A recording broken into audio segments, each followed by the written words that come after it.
भगवान, एक अंधेरी रात में किसी सुनसान सड़क पर दो आदमी मिले। पहले ने कहा, मैं एक दुकान की खोज में हूं जिसे लोग दिए की दुकान कहते हैं। दूसरे ने कहा, मैं यहाँ पास ही रहता हूं और तुम्हें उसका रास्ता बता सकता हूं। मैं खुद खोज लूंगा, मुझे रास्ता बता दिया गया है और उसे मैंने लिख भी लिया है, पहला आदमी बोला। फिर तुम इस संबंध में बात ही क्यों करते हो? दूसरे ने पूछा। सिर्फ बात करने के लिए, लेकिन अच्छा रहेगा किसी स्थानीय व्यक्ति से जानकारी ले लो। जो मुझे बताया गया है उस पर मुझे भरोसा है, वही मुझे यहाँ तक लाया भी है। मैं किसी और आदमी या चीज का भरोसा नहीं कर सकता। यद्यपि तुमने पहले मार्गदर्शक का भरोसा किया तो भी ये नहीं सीखा कि कैसे और किस पर भरोसा किया जाए। ऐसा ही है, दिए की दुकान किस लिए खोज रहे हो? बड़े सूत्र से मुझे बताया गया है कि वहां वे वो उपाय बताते हैं जिससे कोई अंधेरे में भी पढ़ सके। ठीक है, लेकिन उसकी एक पूर्व शर्त है और एक सूचना भी। दिए से पढ़ने की पूर्व शर्त है कि तुम्हें पहले से पढ़ना आता हो, और सूचना यह कि दिए की दुकान तो वही है, लेकिन दिए वहां से अन्यत्र हटा दिए गए हैं। दिया क्या है यह मैं नहीं जानता, लेकिन इतना तो साफ है कि दिए की दुकान वह है जहां वैसी तरकीब का पता मिलता हो। लेकिन दिए की दुकान के दो भिन्न अर्थ भी हो सकते हैं। एक वो जगह जहां दिए मिलते हों, और दूसरा वो जगह जहां दिए कभी मिलते थे। तुम ये बात सिद्ध नहीं कर सकते हो। अनेक लोग तुम्हें बेवकूफ समझेंगे, अनेक लोग तुम्हें ही बेवकूफ समझेंगे, या शायद तुम्हारा इरादा कुछ और है। तुम मुझे वहां भेजना चाहते हो जहां तुम्हारे दोस्त दिए बेचते हो, या तुम चाहते हो कि मुझे दिया ही उपलब्ध न हो। मैं उससे भी बुरा हूं, तुम्हें दिए की दुकानों का वचन देने और वहां तुम्हारी समस्या के हल पाने का भरोसा कराने के बजाय मैं पहले यह जानना चाहूंगा कि तुम पढ़ भी सकते हो, कि तुम वैसी दुकान के करीब हो, या कि तुम्हारे लिए और ढंग से दिया प्राप्त किया जाए। दोनों आदमियों ने एक क्षण के लिए एक दूसरे को उदास आंखों से देखा और फिर वे अपनी अपनी राह चले गए। भगवान, इस सूफी बोध कथा का अर्थ समझाने की कृपा करें। कथा के पूर्व थोड़ी सी बात। एक, श्रद्धा सूत्र है सत्य तक पहुंचने का, लेकिन श्रद्धा का अर्थ अगर किसी एक व्यक्ति, एक शास्त्र, एक संप्रदाय से बंध जाना हो तो वैसी श्रद्धा झूठी,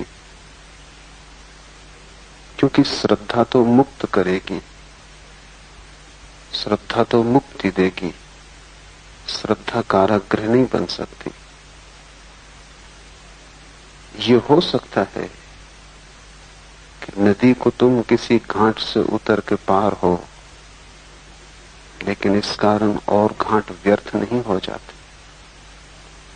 सच तो ये है कि अगर तुम एक घाट से भी पार होने की कला सीख गए तो सभी घाट तुम्हारे लिए पार होने का मार्ग बन जाएंगे।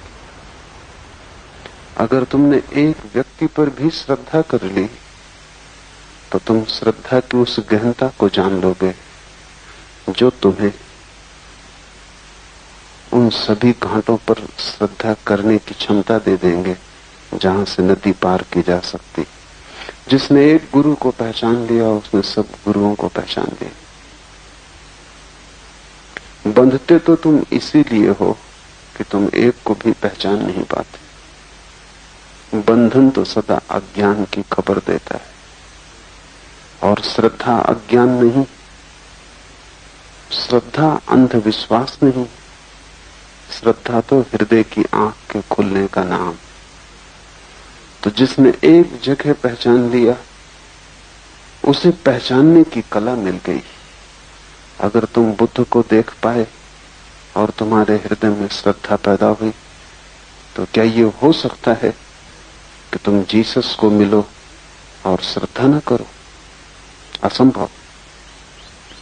क्योंकि जिसने बुद्ध को देख लिया वो जीसस को भी देखने में समर्थ हो जाएगा। जिसने बुद्ध को देख लिया वो महावीर को भी पहचान लेगा। जिसने बुद्ध को देख लिया, अब दुनिया में कहीं भी किसी कोने में ऐसा कोई बुद्ध पुरुष नहीं हो सकता। रूप कोई हो, रंग कोई हो, वस्त्र उसने कैसे भी पहने हो, लेकिन जिसने ज्योति को पहचान लिया वो मिट्टी के दियों के रूपों से परेशान होगा। जिसने ज्योति पहचान ली अब सब जगह पहचान लेगा। वो ज्योति सूरज में हो तो, अंधेरे में जलते हुए एक छोटे से दिए में हो तो, अब वो ज्योति कहीं भी हो, अब तुम ज्योति को पहचान लोगे। श्रद्धा ज्योति पर होती है, व्यक्तियों पर नहीं। श्रद्धा सत्य पर होती है, शब्दों पर नहीं। श्रद्धा उस भीतरी छिपे हुए प्रकाश पर होती है, बाह्य आवरणों पर नहीं। और जब तक श्रद्धा ऐसी न हो, जान लें कि वो श्रद्धा तुम्हें परमात्मा तक न ले जाएगी, विपरीत परमात्मा तक जाने से रोकेगी। गलत श्रद्धा अश्रद्धा से भी भयंकर।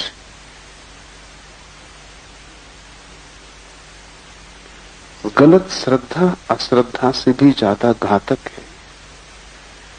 अश्रद्धालु तो कभी शायद ठीक श्रद्धालु हो जाए, लेकिन गलत श्रद्धालु कैसे ठीक श्रद्धालु होगा? उसे तो ये ख्याल है कि वो श्रद्धालु है ही, इसलिए श्रद्धा की खोज भी बंद हो जाती।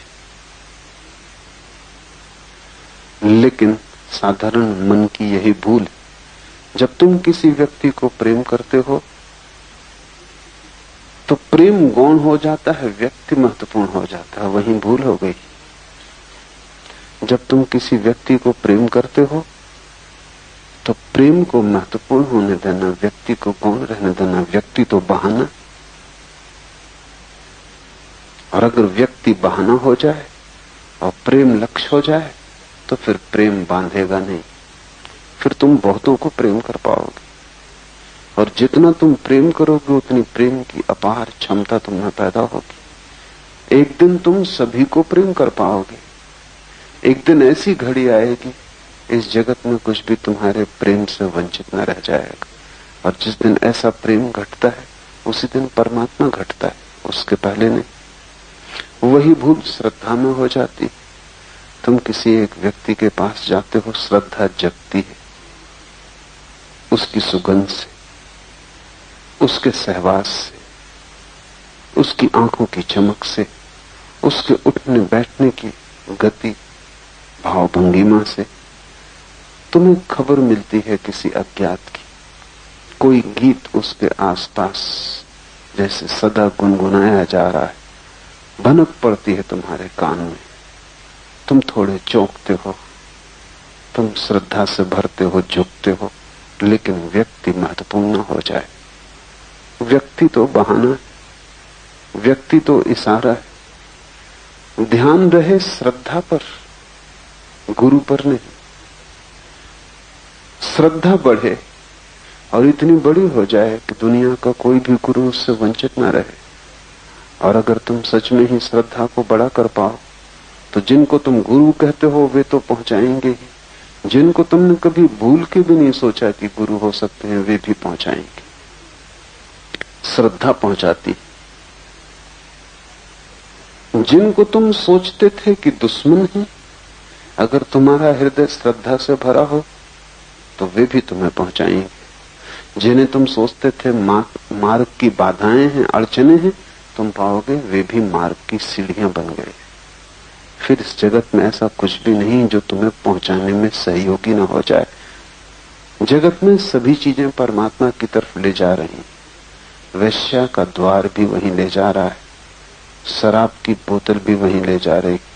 श्रद्धालु हृदय चाहिए तो हर कोने से उसकी ही झलक, हर द्वार से उसकी ही छवि, हर रूप में उसका ही निवास दिखाई पड़ेगा। लेकिन तुम्हें श्रद्धा भी बंधन हो जाती है, क्योंकि ध्यान व्यक्ति पर होता है। व्यक्ति को तुम बहाना नहीं बनाते तो उस और विराट श्रद्धा में प्रवेश कर सको। व्यक्ति को तुम द्वार नहीं बनाते, दीवाल बना लेते हो, फिर तुम वहीं सिर पटकते रहते हो। और ध्यान रहे, अगर व्यक्ति महत्वपूर्ण हुआ और श्रद्धा गौण हो गई तो जिस व्यक्ति पे तुमने श्रद्धा की है इस पर भी तुम ज्यादा दिन न कर पाओगे।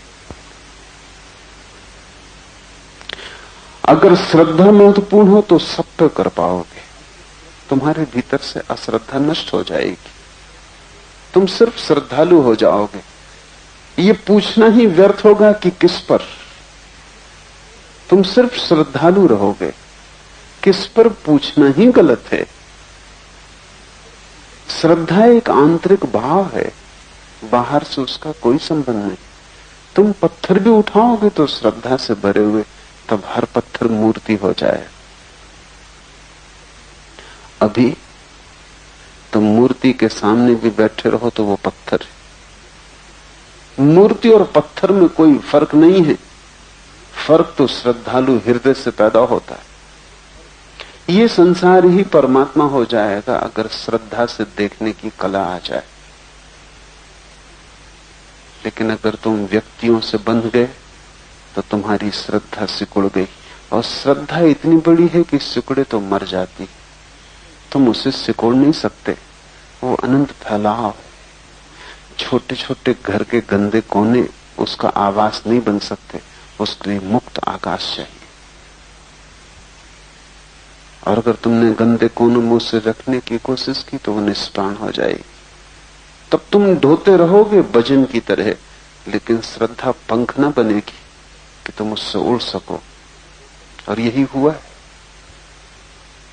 मुसलमान मंदिर के सामने झुक नहीं पाता, हिंदू मस्जिद के सामने से ऐसे निकल जाता है जैसे वहां जहर हो। चाहेगा तो इस कांटे को मिटा ही दे, छाती में चुभता है। ये कैसी श्रद्धा है कि गीता पे तो सिर झुकता है, कुरान को लात मारने की इच्छा होती। तब तुम्हारा गीता पर भी झुका हुआ सिर सच्चा नहीं। अगर गीता पे सिर झुका होता तो कुरान पे भी झुकता, क्योंकि दूसरी भाषा में वही सब कुरान है।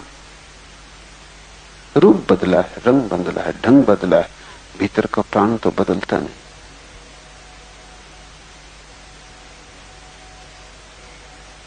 जीवन में जो बड़ी से बड़ी भूल हो सकती है वो ये है कि प्रेम व्यक्ति से बंध जाए, श्रद्धा व्यक्ति से बंध जाए।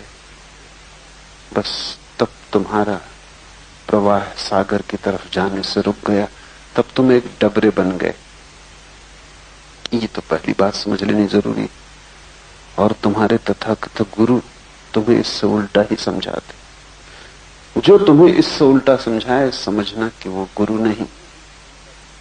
गुरु तुम्हें समझाते हैं कि तुम हमसे ही बंधे रहना, किसी और के पास मत जाना। कहीं और तुम गए तो उसका अर्थ है कि तुम्हारी श्रद्धा खोटी।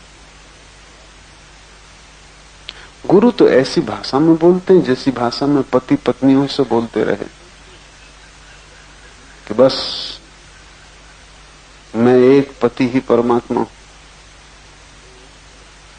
एक महिला मेरे पास आती थी, उसने कहा कि आना तो चाहती हूं, लेकिन मेरे गुरु कहते हैं कि ये तो वैसे ही होगा जैसे पत्नी अपने पति को छोड़ के किसी के पास जाए।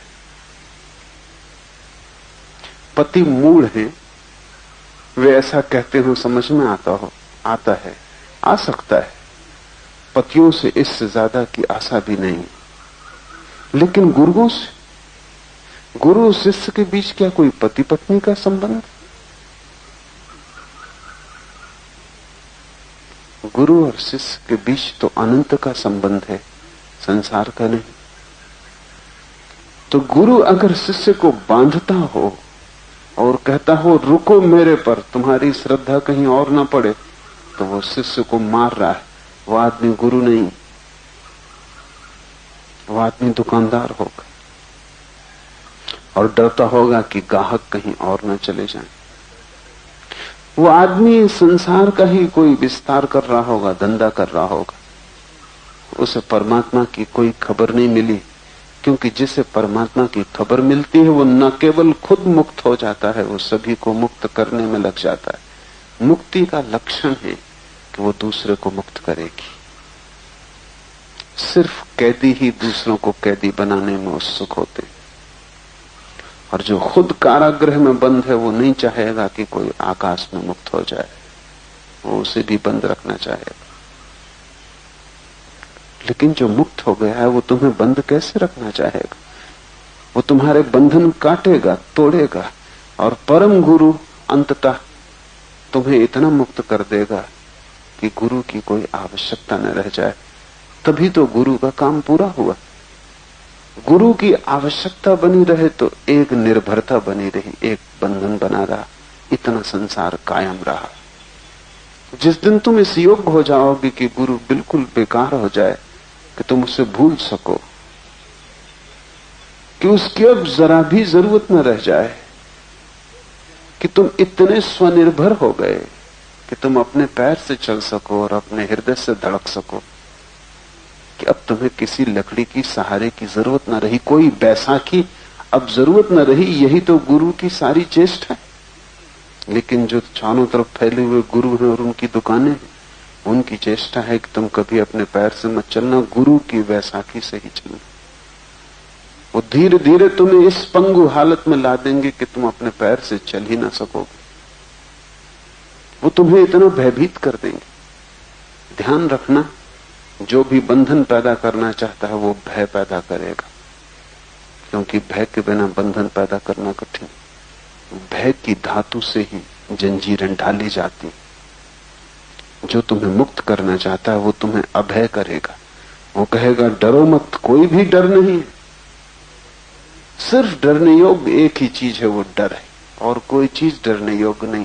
बस भय से भयभीत रहो, और कोई चीज भय के लिए नहीं। वो तुम्हें भगवान से भी डरने को नहीं कहेगा, क्योंकि जिससे तुम डरोगे उससे तुम दूर हटोगे, पास कैसे जाओगे? जिससे तुम भय करोगे उससे मित्रता कैसे बनेगी, दुश्मनी बनेगी। जिससे तुम भय करोगे उससे तुम्हारा प्रेम कभी सच्चा नहीं हो सकता, सिर्फ प्रवंचना होगी, दिखावा होगा। भय घृणा पैदा कर सकता है, प्रेम कैसे पैदा करेगा? जिससे हम प्रेम करते हैं उससे सारा भय मिट जाता है, उससे हम जरा भी नहीं डरते। प्रेम से भी डरेंगे तो फिर इस जगत में निर्भय कहां होंगे? फिर तो कोई जगह ना रही जहां अभय का फूल खिल सके। सद्गुरु तुम्हें भय से मुक्त करेगा, परमात्मा के भय से भी मुक्त करेगा, और असद्गुरु तुम्हें परमात्मा के भय से तो भरेगा ही, अपने भय से भी भरेगा कि मेरे बिना तुम न पहुंच सकोगे, तुम किसी और की बात मत सुनना। तुमने सुनी होगी कहानी घंटा कर्ण की। एक आदमी था जो एक गुरु पर विश्वास करता था, लेकिन गांव में बहुत गुरु थे, तो उस गुरु ने उसके कान में घंटे बांध दिए थे। वो इसलिए कि कहीं चलते फिरते संयोग से भी किसी दूसरे गुरु की बात सुनाई न पड़ जाए। वो घंटे बजते रहते, उसको कुछ और सुनाई न पड़ता, लेकिन ध्यान रहे उसको अपनी गुरु की बात सुनाई भी पड़ना बंद हो गई, क्योंकि घंटे तब भी बजते रहते थे। घंटों को थोड़ी पता है कि तुम अपने गुरु के पास गए हो कि दूसरे गुरु के पास गए हो, घंटे तो बजते ही रहते। ध्यान रखना, जो गुरु अपने पर रोकेगा, जो दूसरे इस विराट जगत के चारों दिशाओं में जाने से बाधा डालेगा, शिष्य उसके पास भी आना बंद हो जाएगा। निकट बना रहे लेकिन घंटाकरण होगा। अगर तुम मेरी बात समझ सकते हो तो बुद्ध की भी समझो, महावीर की भी समझो, क्योंकि वो बातों के ढंग अलग है। बात वही है, बात तो एक ही है, कहने वाला अलग होगा। गीत तो एक ही है, बांसुरी अलग अलग है, बांस का फर्क है, भीतर से आती हुई धुन में जरा भी कोई फर्क नहीं। और अगर मैं तुमसे कहूं बुद्ध से डरना, महावीर से डरना, मोहम्मद से डरना, बस जो मैं कहूं उसको ही सुनना, तो एक तो बात पक्की है कि तुम्हें तो पता चलेगा ही नहीं, मुझे भी अभी पता नहीं चला है। अभी बांस महत्वपूर्ण है संगीत का, अभी मुझे भी पता नहीं चला है। अभी मूर्ति महत्वपूर्ण है, अभी अमूर्त की मुझे भी झलक नहीं मिली। अभी रूप का आग्रह, अभी अरूप से मेरी भी पहचान नहीं हुई। और जिसको मैं नहीं पहचान पाया उसे मैं तुम्हें कैसे पहचान पाऊंगा? जिसे अभी मैंने नहीं जाना उस तक मैं तुम्हें कैसे ले जाऊंगा? सद्गुरु की पहचान है, वो तुम्हें मुक्त करेगा, पहले क्षण से मुक्त करेगा, तभी तो अंतिम क्षण में परम मुक्ति घटेगी। जो तुम्हें बांधे उससे बचना, उससे भागना, वहां खतरा है। ऐसे ही तुम काफी बंधे हो, और बंधने की क्या जरूरत है? पति पत्नी ने कम नहीं बांधा है, अब और पति पत्नी वाले गुरुओं की क्या जरूरत है? ऐसे ही घर गृहस्थी काफी बोझिल है, उसमें और एक पत्थर छाती पे क्यों रखते हो? पत्थर हटाने, असंग होना है, नए बंधन बनाने नहीं, पुराने तोड़ने। इस बात को ख्याल में रखो, और तब ये भी समझ लो कि गुरु ही तुम्हें बांधते होते तो इतना खतरा न था, तुम भाग खड़े होते। तुम भी बंधना चाहते हो, और वो और भी बड़ा खतरा है। वो खतरा समझ लेने जैसा है, तभी ये कथा समझ में आ सकेगी। आदमी बंधना चाहता है क्योंकि तुम स्वतंत्रता से भयभीत हो। एरिक फ्रोम की एक बहुत प्रसिद्ध किताब है, किताब का नाम बहुत महत्वपूर्ण है, नाम है फियर ऑफ फ्रीडम, स्वतंत्रता का भय। आदमी डरता है स्वतंत्र होने से। तुम कहो कितना ही कि मैं स्वतंत्र होना चाहता हूं, लेकिन तुम ठीक से समझे नहीं। आदमी स्वतंत्रता से डरता है। क्यों? क्योंकि स्वतंत्रता के कुछ परिणाम होंगे। पहली तो बात, स्वतंत्रता का अर्थ है अकेले होने की हिम्मत। वो तुम में नहीं। तुम किसी के हाथ का सहारा चाहते हो, चाहे अंधा ही हो दूसरा आदमी, तुम भी अंधे हो, तुम उसका हाथ पकड़ के सोचते हो हिम्मत आ गई। दूसरा भी अंधा हो, इससे कोई फर्क नहीं पड़ता, हाथ तो हाथ में है, थोड़ा भरोसा रहता है। लोग कहते हैं कि तिनके का भी सहारा काफी है डूबते को। वो डूब रहा हो तो वो तिनके भी पकड़ लेता है कि शायद इससे भी बच जाऊं। आदमी अकेले होने से बहुत भयभीत है। क्या डर है तुम्हारे अकेले होने का? और मजा यह है कि तुम अकेले हो, चाहे तुम डरो और चाहे तुम न डरो। तुम चाहे पति बनाओ, पत्नियां बनाओ, मित्र बनाओ, घर बसाओ, समाज खड़ा करो, राष्ट्र बनाओ, कितनी ही भीड़ भाड़ हो, भीड़ में भी तुम अकेले हो। अकेले होना तुम्हारा स्वभाव है, उससे बचने का कोई उपाय नहीं। धोखा तुम कितनी ही देर दे लो,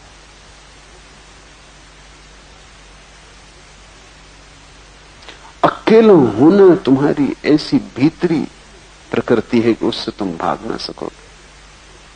अकेले तुम पैदा होते हो, अकेले ही तुम मरोगे। दोनों छोर पर तुम अकेले हो, बीच में भी तुम अकेले ही हो। सिर्फ भीड़ चारों तरफ होती है तो भ्रम पैदा होता है कि मैं अकेला नहीं। साधक को पहली हिम्मत जुटानी चाहिए इस सत्य को जानने की कि मैं अकेला हूं और इसे मिटाने का कोई उपाय नहीं। तुम लाख करो कोशिश, उन्हीं कोशिशों में तो तुमने न मालूम कितने जन्म लिए और कितना समय गंवाया। अब भी तुम वही कोशिश जारी रखे हो। लाख करो उपाय, अकेलापन मिट नहीं सकता, क्योंकि अकेलापन कोई संयोगिक, कोई एक्सीडेंटल बात नहीं है।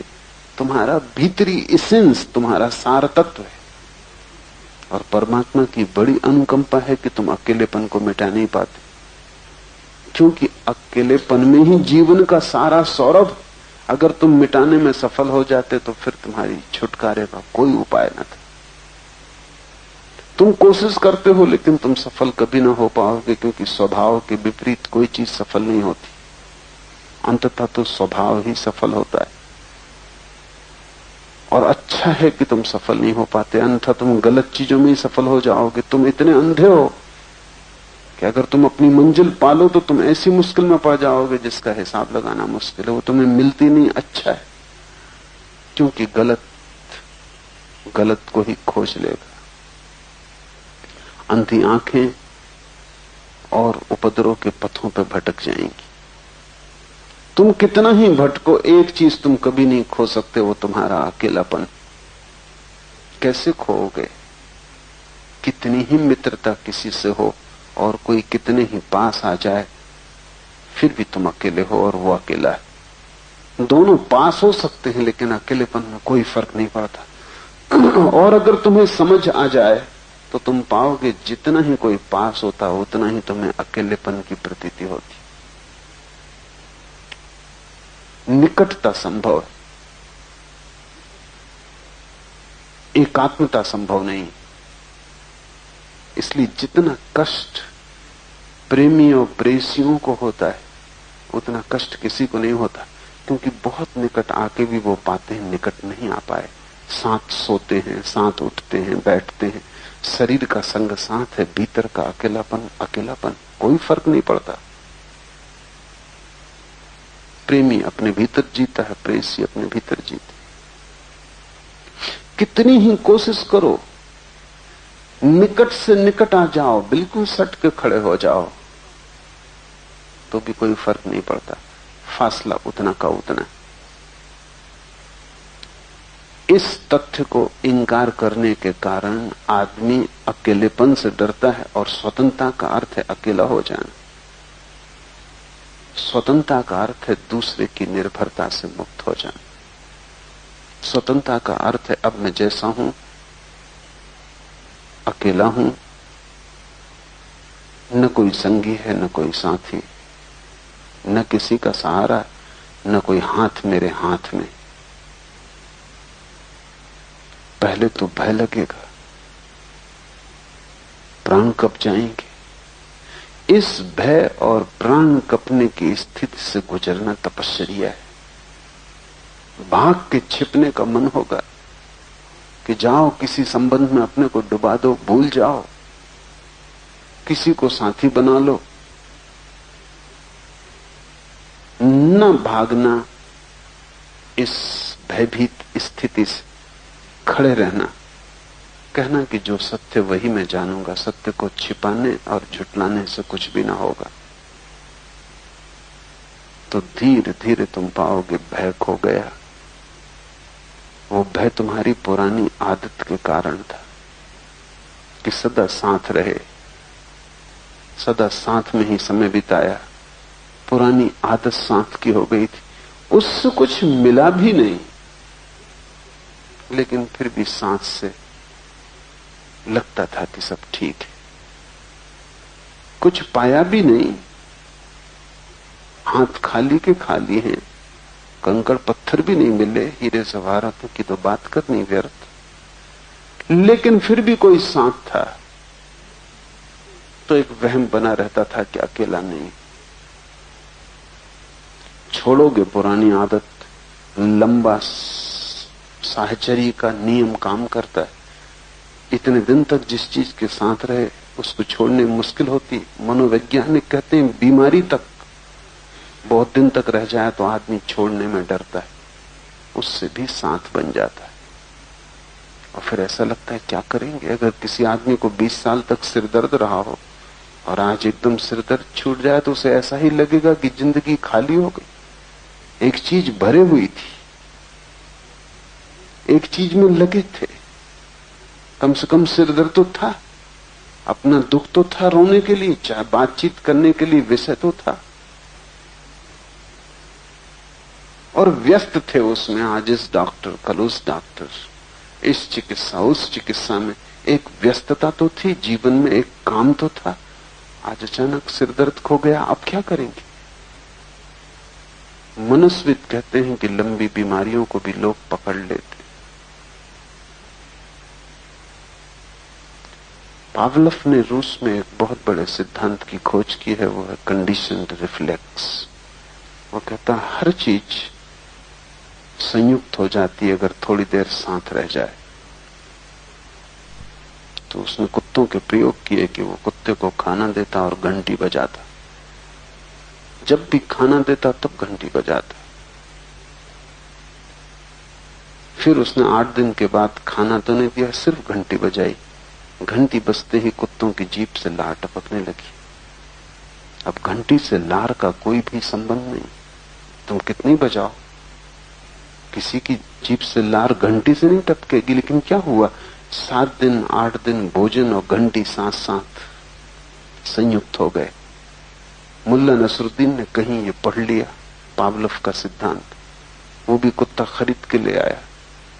मैं कहा बिना किए नहीं मानेंगे, देख लें कि होता है या नहीं। घंटी तो घर में थी नहीं, तो उसने खाना ऐसा हाथ पर दूर रखा ताकि कुत्ता पहुंच ना सके और भौंका, खुद भौंका, ताकि कुत्ते को सिखावन आ जाए कि जब भी खाना चाहिए हो भौंक के मांगो। 7 दिन उसने किया, 8वें दिन खाना लेकर खड़ा रहा, कुत्ता बैठा रहा, वो भौंका नहीं। अब कुत्ते ने तो पावलोव की किताब पढ़ी नहीं। मुल्ला बहुत परेशान हुआ, वो मेरे पास आया, उसने कहा बड़ी झंझट में पड़ गए। उसने खाना नीचे भी रख दिया तब भी कुत्ते ने नहीं खाया। तो मैंने कहा अब तुम भौंको। संयोग हो गया, कुत्ते ने संयोग कर लिया कि खाना तभी खाना है जब ये भौंके। जब वो भौंका तब कुत्ते ने खाना खाया। तब से ये चल रहा, वो रोज भौंकता है तब कुत्ता खाना खाता। अब तो कई साल हो गए, अब तोड़ना बहुत मुश्किल है। तुम्हारी आदतें जन्मों जन्मों की हैं, बुरी या भली सवाल नहीं, उनके साथ संस्कार बंध गया है। तो तुम कहते हो स्वतंत्र होना है, लेकिन भीतर तुम डरते हो। पति कई बार सोचता है पत्नी समाप्ति हो जाए, पत्नी कई बार सोचती कहां से इस आदमी के उपद्रव में पड़ गए। ये स्वतंत्र होने की आकांक्षा है, लेकिन पति अगर मर जाए तो पत्नी स्वतंत्र हो गई, लेकिन अब वो छाती पीट कर रोएगी कि ये क्या हो गया, मैं अकेली हो गई। और जब तक वो कोई और गोरख धंधा ना खोज ले, कोई और पति मिल जाए या कोई और उपद्रव जब तक सिर पे ना आ जाए, तब तक उसे चैन न मिलेगा। व्यस्तता की आदत, स्वतंत्रता का डर।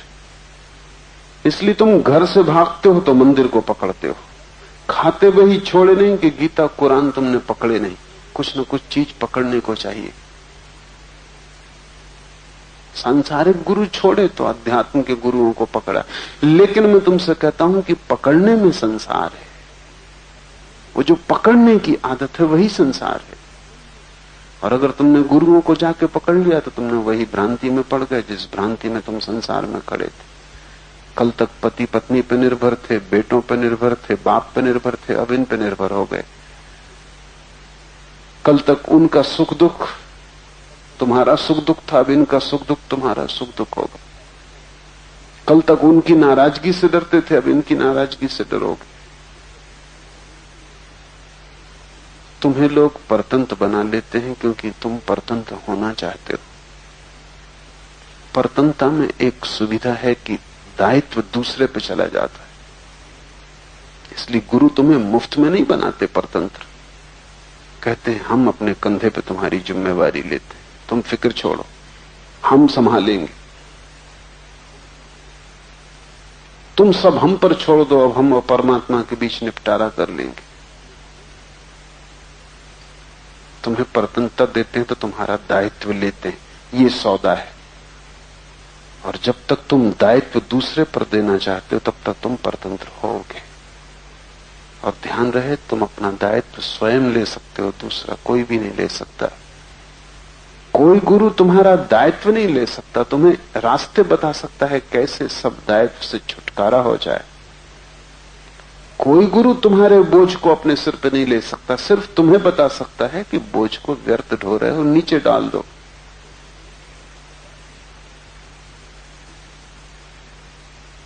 एक राहगीर रास्ते से चल रहा था, गरीब आदमी, भिखमंगा, छोटी सी पोटली अपने सिर पे लिए, सम्राट भटक गया था, शिकार को आया था।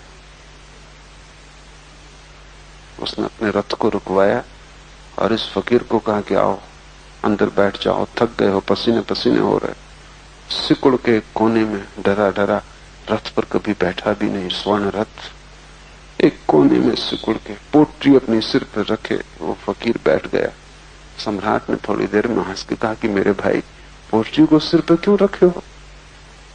उस आदमी ने कहा आपकी इतनी कृपा क्या कम कि रथ में मुझे बैठने दिया, अब पोटली का वजन और रथ में रखना क्या उचित है? अब तुम चाहे सिर पर रखो पोटली, चाहे रथ में रखो, दोनों हालत में वजन रथ पर है। गुरु सिर्फ इतना ही समझाएगा कि तुम व्यर्थ ही वजन ढो रहे हो, और तुम ढोते भी रहो तो भी कोई फर्क नहीं पड़ता, नीचे तो परमात्मा है, सारा वजन उस पर। तुम नाहक ही सिर पे ढो रहे हो,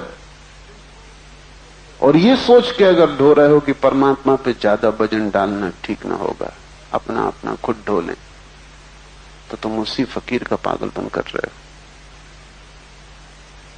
हो। गुरु तुम्हें तुम्हारा वजन अपने सिर पे नहीं लेता है। इतना मूर्ख अगर कोई है तो वो गुरु ही नहीं। वो क्यों तुम्हारा वजन अपने सिर पे लेगा? कोई जरूरत नहीं किसी को सिर पे लेने की।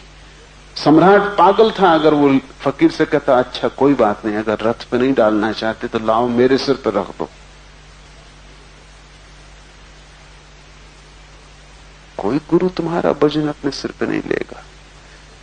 वो तुम्हें समझाएगा कि इसे नीचे रख दो, तुम व्यर्थ ही ढो रहे हो। संसार तुम्हारे बिना वजन लिए चल रहा है, इतना विराट जगत तुम्हारे बिना वजन लिए चल रहा है, चांद तारे घूम रहे हैं, सब परिपूर्ण हो रहा है, तुम नाहक वजन ढो रहे हो। तुम इसे उतार कर रख दो, जो तुम्हें ढो रहा है वही तुम्हारे वजन को भी ढोएगा।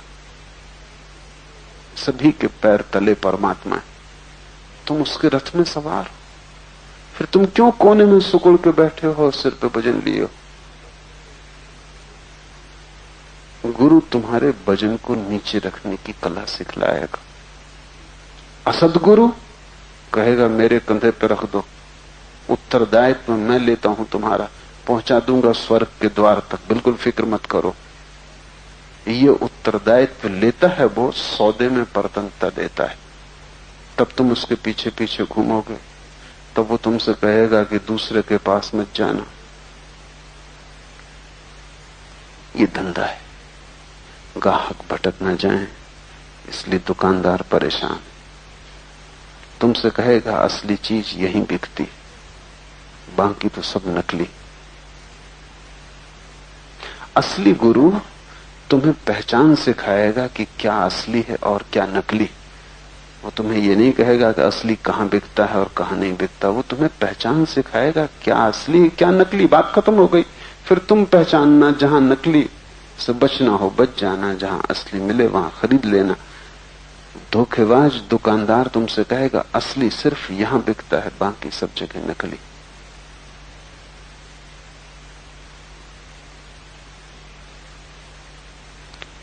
यही तो सारे संप्रदाय कर रहे हैं। वो कहते हैं हमारे अतिरिक्त और कोई सत्य नहीं। ईसाई कहता है कि सिवाय जीसस के तुम परमात्मा तक न पहुंच सकोगे, जल्दी करो, समय मत गंवाओ। मुसलमान कहता है कि बिना मोहम्मद को स्वीकार किए परमात्मा का कोई द्वार खुलने वाला नहीं, नरक में पड़ोगे, दोजख में सड़ोगे। वही हिंदू कहते हैं, वही जैन कहते हैं, वही बौद्ध कहते हैं। बुद्ध ने कभी नहीं कहा, मोहम्मद ने कभी नहीं कहा, कृष्ण ने कभी नहीं कहा, अनुयायी सदा यही कहते। ऐसा लगता है जैसे ही जीवंत चेतना खो जाती, मुर्दा दिया पड़ा रह जाता है। हमारे बीच दुकानदार उस पर कब्जा कर लेते हैं, दुकानें शुरू हो जाती, फिर वो सदियों तक चलती रहती। दुकान को पहचानने का ढंग यह है कि वहां दावा होगा कि यही सही है, बाकी सब जगह गलत। सही की पहचान है कि वो तुम्हें कसौटी बता देगा कि इस तरह जांचना, जहां सही मिले चुन लेना, जहां गलत मिले छोड़ देना। सद्गुरु तुम्हें देखने की आंख देगा, सिद्धांत नहीं। तुम्हें कसौटी देगा सोने को परखने की, सोना नहीं कि ये सोना है और बाकी सब सोना नहीं। ये बात कैसे हो सकती है? जीसस से परमात्मा बोलता है, वहां भी सोना है। बुद्ध से भी वही परमात्मा बोलता है, वहां भी सोना है। जहां से भी परमात्मा बोलता है वहीं सोना है। जहां बिल्कुल मिट्टी में दबा हुआ पड़ा है अभी, वहां भी सोना है, क्योंकि परमात्मा वहां भी छिपा है। सद्गुरु तुम्हें कसौटी देगा कि ले जाओ ये पत्थर जांचने का और इस पे जांच लेना, और जहां सोना हो स्वीकार कर लेना, जहां सोना ना हो अस्वीकार कर देना। और अगर कसौटी की तुमने ठीक ठीक पहचान की तो तुम एक दिन पाओगे कि सब जगह सोना है। कहीं छिपा है, कहीं प्रकट, कहीं मिट्टी से मिला है, कहीं नहीं मिला है, कहीं दबा पड़ा है, कहीं उभर के सामने आ गया है, कहीं धुला है, कहीं गैर धुला है, कहीं अच्छा है, कहीं बुरा है, लेकिन सभी जगह सोना है, क्योंकि परमात्मा के सिवाय अस्तित्व में और कोई भी नहीं। बुरे में भी वही। पर ये अंतिम पहचान होगी जिस दिन ये पता चल जाए, उस दिन कसौटी फेंक देना, उसकी कोई जरूरत न रही। कसौटी की तो तभी तक जरूरत है जब तक कि अच्छे और बुरे में फर्क करना हो। जब तुम्हारी आंख इतनी खुल जाए कि सभी जगह एक दिखाई पड़ने लगे, फिर कसौटी फेंक देना। अब उसका क्या करोगे? इसलिए गुरु जो विधियां देता है वे तभी तक काम की हैं जब तक तुम्हें परमात्मा दिखाई न पड़ जाए। दिखाई पड़ा कि सब कसौटियां फेंक देनी पड़ती। अब हम इस अद्भुत कहानी को समझने की कोशिश करें। एक अंधेरी रात में किसी सुनसान सड़क पर दो आदमी मिले। रात हमेशा अंधेरी, क्योंकि तुम जैसे जी रहे हो वो आंख बंद किया हुआ अस्तित्व। दिन तुम्हारे लिए कभी होता ही नहीं। दिन सूरज के उगने से थोड़ी संबंधित, दिन आंख के खुले होने से संबंधित। आंख खुली हो तो सब जगह रोशनी, आंख बंद हो तो सब जगह रात। एक अंधेरी रात में किसी सुनसान सड़क पर दो आदमी मिले और रास्ता सदा सुनसान है। कितनी ही भीड़ हो, जिंदगी बिल्कुल सुनसान। दो आदमी सुनसान सड़क पर एक अंधेरी रात में मिले। पहले ने कहा, मैं एक दुकान की खोज में हूं जिससे लोग दिए की दुकान कहते। वो आदमी प्रकाश की खोज में,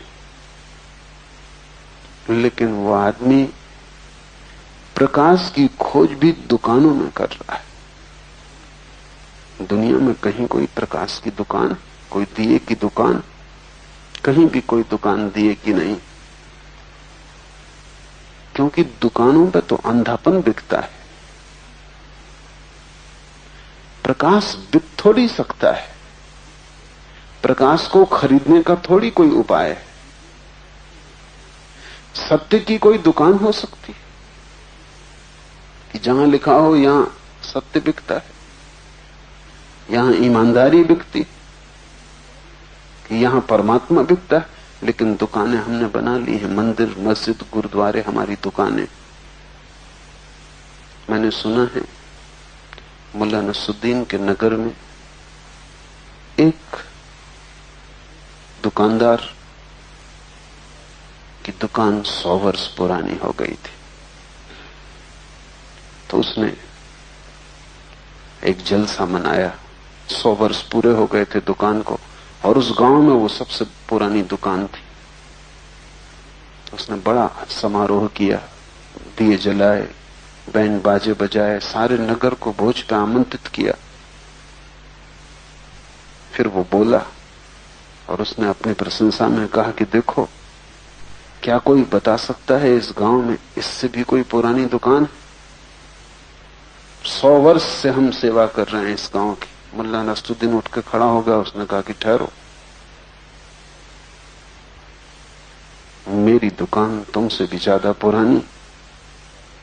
वो आदमी हैरान हुआ, उसने कहा कि तुम्हारी दुकान तुम तो मस्जिद में मुल्ला का काम करते हो। उसने कहा वही तो हमारी दुकान, वो 1400 साल पुरानी। इस तरह की बात दोबारा मत कहना, इस गांव में हमारे रहते।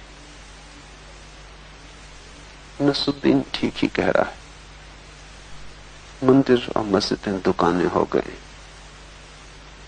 वहां भी चीजें बिकती, वहां भी अब जीवन रूपांतरित नहीं होता।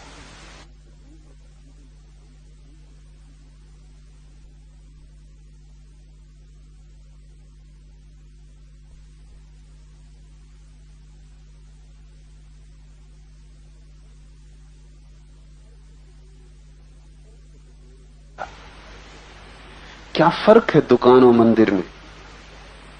दुकान का अर्थ है तुम ही रहते हो, कुछ चीज खरीद के आ जाते हो, तुम नहीं बदलते, तुम्हारी चीजों में फर्क हो जाता है, तुम्हारा संग्रह बदलता है, तुम नहीं बदलते। दुकान का मतलब है तुम कुछ खरीद के आ जाते हो, तुम्हारे आसपास का सामान बदल जाता है, नया फर्नीचर, नई कार, नया मकान, तुम नहीं बदलते। मंदिर में तुम बदलते हो, या कि वहां से तुम कुछ नए सिद्धांत, कुछ नया फर्नीचर मस्तिष्क के लिए लेके लौट आते हो। अगर तुम कुछ फर्नीचर ही लेके लौटते हो, वहां से भी कुछ संग्रह ही बढ़ जाता है तुम्हारे ज्ञान का, और तुम नहीं बदलते, तो वो भी दुकान है। मंदिर तो वहां है जहां तुम बदलते हो, तुम्हारा संग्रह नहीं, जहां तुम्हारे भीतर क्रांति होती, तुम दूसरे हो जाते हो। इसलिए तुम पर भी निर्भर है मंदिर दुकान रहेगी कि नहीं। अगर तुम वहां कुछ खरीदने ही गए हो तो वही लेके लौट आओगे, लेकिन अगर तुम वहां अपने को बदलने गए हो तो बदल के भी आ सकते हो। मंदिर और मस्जिद दुकान हो गए हैं क्योंकि हम सब दुकानदार हैं, हम हर चीज को दुकान बना देते, फिर वहां चीजें बिकने लगती, फिर तुम चीजें खरीद सकते हो, तुम्हारी संपत्ति बढ़ती है, तुम्हारी आत्मा नहीं बढ़ती। तुम्हारी आत्मा वही की वही रहती, संपत्ति का कचरा चारों तरफ इकट्ठा हो जाता। तुम वैसे ही मरोगे जैसे तुम आए थे, तुम में रत्ती भर फर्क ना होगा तो तुम्हारा जीवन व्यर्थ गया। काश तुम जरा से भी बदल के जा सको तो जीवन सार्थक हो गया। तुम जैसे आए थे उससे अगर तुम थोड़े से ज्यादा सच्चे हो सको, तुम जैसे आए थे उससे अगर तुम थोड़े से ज्यादा ध्यान युक्त हो सको, तुम जैसे आए थे अगर तुम्हारी आंख थोड़ी सी भी खुल जाए तो जिंदगी सार्थक हो गई, व्यर्थ न गई। लेकिन तब तुमने जिंदगी का मंदिर की तरह उपयोग किया, दुकान की तरह नहीं। वो आदमी बोला कि मैं एक दुकान की खोज में हूं जिसे लोग दिए की दुकान कहते हैं, जहां प्रकाश बिकता है। उस आदमी की बात सुन के ही दूसरा समझ गया होगा कि इस आदमी को कुछ भी पता नहीं, न तो इसे दिए का पता है क्योंकि दिए बिकते नहीं, न इसे यही पता है कि प्रकाश खोजना हो तो दुकानों पर नहीं खोजा जा सकता, मंदिरों में खोजा जाता। दूसरे ने कहा मैं यहां पास ही रहता हूं और तुम्हें उसका रास्ता बता सकता हूं। जो पास ही रहते हैं केवल वे ही रास्ता बता सकते हैं।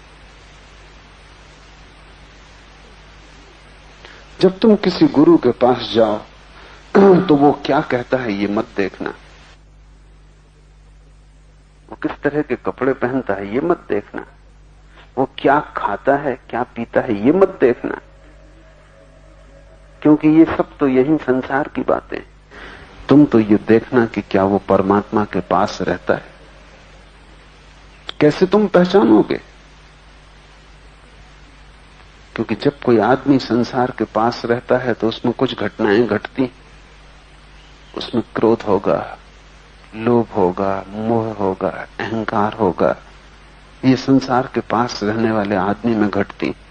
परमात्मा के पास रहने वाले आदमी में इससे विपरीत घटता है। वो विनम्र होगा, वो निरहंकारी होगा, क्रोधी नहीं होगा, कामी नहीं होगा, लोभी नहीं होगा। इनको पहचानना। अगर तुम्हें थोड़ी सी झलक मिले, और स्वभावतः जिस आदमी में ये सब बातें न होंगी वो आदमी शांत होगा, प्रसन्न होगा, एक प्रफुल्लता होगी, उसमें एक ताजगी होगी, जिससे उसका फूल सदा नहाया हुआ है, उस पर कभी कोई धूल नहीं जमती, उसका दर्पण साफ होगा। तुम उसकी आंखों में झांकना और तुम कोशिश करना उसके पास बैठ के ये जानने की कि क्या इस आदमी के पास कोई सुगंध आती है जो संसार में असंभव है।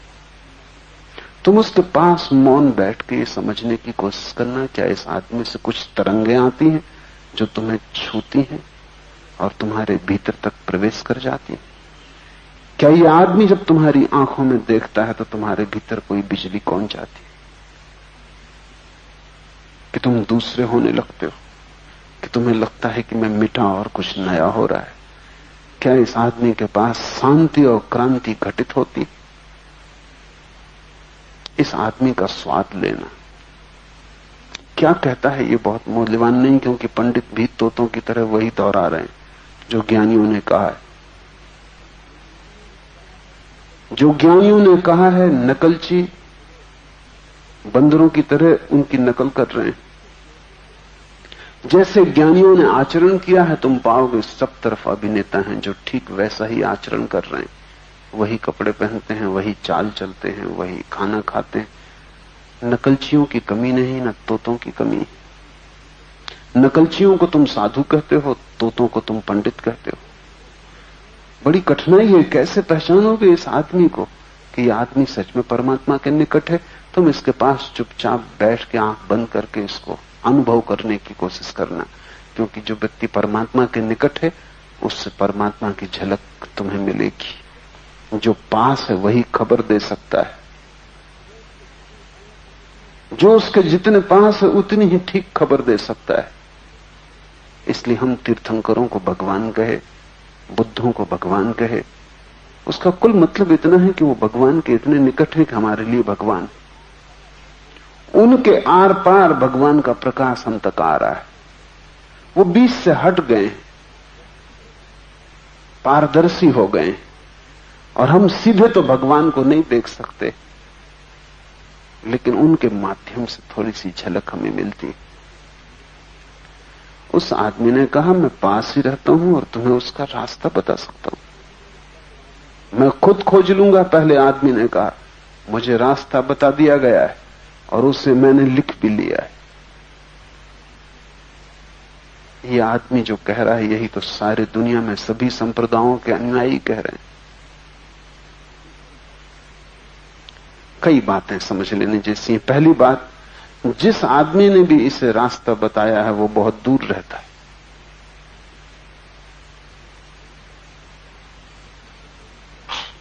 क्योंकि इसे बड़ी यात्रा करके आना पड़ा है और अभी भी ये मंजिल पे पहुंचा नहीं। जो परमात्मा के निकट रहता है उसके शिष्य को बहुत यात्रा नहीं करनी पड़ती। अगर तुम सच में ही श्रद्धा से भर जाओ तो यात्रा करनी ही नहीं पड़ती। अगर तुम इतने लीन हो जाओ गुरु के साथ तो तुम तत्क्षण परमात्मा में खींच लिए जाते हो। यात्रा बिल्कुल नहीं करनी पड़ती, क्योंकि फासला बिल्कुल भी नहीं है। अब इसको ऐसा समझो, परमात्मा के जो पास है, अगर तुम उसके बिल्कुल पास हो जाओ तो यात्रा समाप्त हो जाएगी। यही श्रद्धा का अर्थ है। परमात्मा है उसका हमें पता नहीं, इसलिए गुरु को हमने साक्षात ब्रह्म कहा है। कबीर ने कहा है गुरु गोविंद दोई खड़े काके लागू पांव। बड़ी दुविधा में पड़ गए होंगे पहली दफा कि किसके चरण छूं, दोनों सामने खड़े। फिर कबीर ने बड़ी हिम्मत की बात कही कि मैं तो गोविंद को छोड़ दूंगा, गुरु के ही पैर पड़ूंगा, क्योंकि बलिहारी गुरु आपकी जो गोविंद दियो बताए। प्रश्न खड़ा हो गया है कि किसके चरण छूं, दोनों एक साथ खड़े।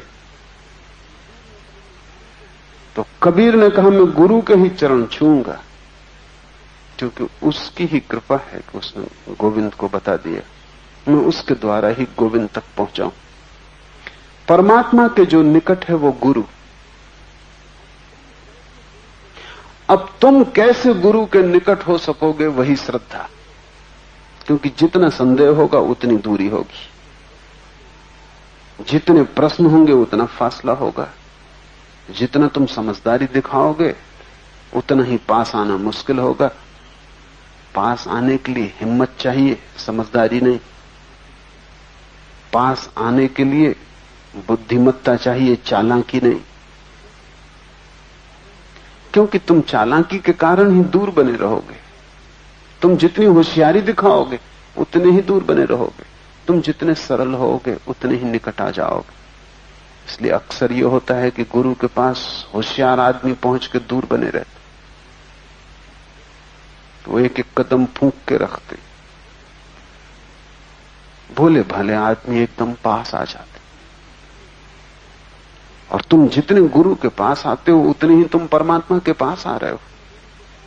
और जैसे जैसे तुम गुरु के पास आने लगोगे वैसे वैसे गुरु की रूपरेखा खोने लगेगी और परमात्मा की रूपरेखा प्रकट होने लगेगी। एक दिन तुम अचानक पाओगे कि जिस दिन तुम गुरु में लीन होते हो उस दिन तुम परमात्मा में लीन हो गए, क्योंकि गुरु तो सिर्फ एक द्वार था, उससे तुम आर पार चले गए। तो कभी ठीक ही कहते हैं कि बलिहारी गुरु आपकी जो गोविंद दियो बताए, वो पैर गुरु के छूते हैं गोविंद के मुकाबले भी। पास आने का नाम श्रद्धा है। संदेह दूर रखता है। संदेह एक तरह की दुश्मनी, श्रद्धा एक तरह का प्रेम। इस आदमी का गुरु बहुत दूर रहा होगा, तभी तो यात्रा करके आना पड़ा है। नहीं तो गुरु में ही प्रवेश कर जाता और दिया मिल जाता, प्रकाश मिल जाता, और कहां खोजना था। और इस आदमी ने कहा कि मैं खुद खोज लूंगा, मुझे रास्ता बता दिया गया है और उसे मैंने लिख भी लिया है। वही तुम्हारे शास्त्र जो तुमने लिख लिया है। मेरे पास लोग आते हैं, वो कहते हैं अब और क्या सुनना है, गीता तो है ही, अब और क्या पढ़ना है, कुरान तो पढ़ लिया, अब और क्या हो सकता है श्रेष्ठ बाइबल से। तुमने लिख लिए हैं शास्त्र, और लिखे हुए पुर्जों के कारण तुम जीवित पुरुषों को भी गंवाने के लिए तैयार हो जाते।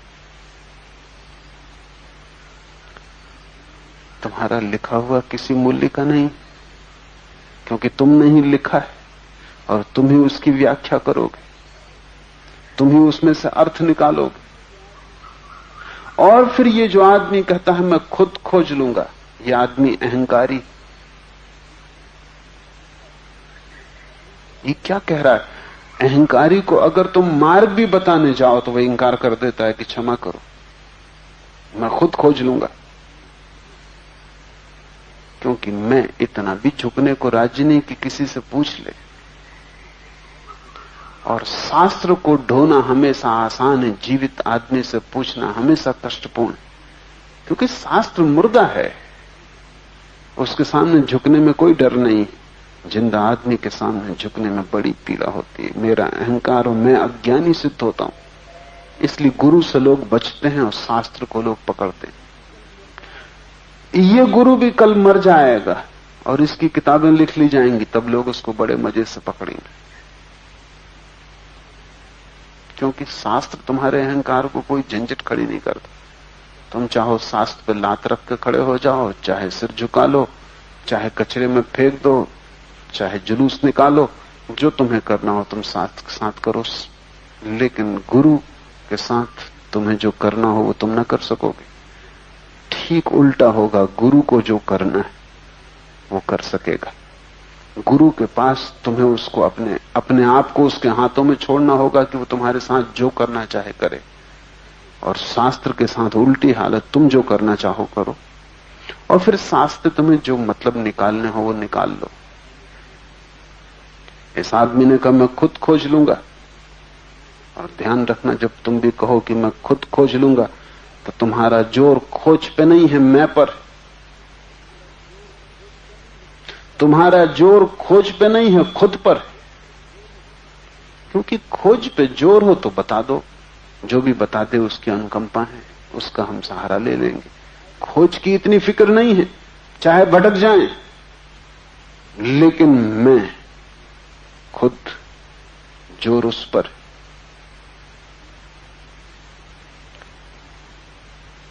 वो पहला आदमी जब ऐसा कहा तो दूसरे ने कहा, फिर तुम इस संबंध में बात ही क्यों करते हो? जब खुद ही खोज लोगे, जब कहते हो मैं ही खोज लूंगा, और जब कहते हो शास्त्र मेरे पास है लिखित और किसी ने मुझे बता दिया और मैंने सब समझ लिया, तो इसकी बात ही क्यों करते? उस आदमी ने कहा, सिर्फ बात करने के लिए। तुम में से 100 में से 99 लोग परमात्मा की बात सिर्फ बात करने के लिए कर रहे हैं। ऐसा भी हो सकता है कि अगर हम तुमसे पक्का कहूं कि आज ही मिलवा दूंगा, तो तुम कहोगे कि हमें जरा मौका तो सोच के आने दो, जो कभी और कई काम उलझे पड़े उनको निपटा लें।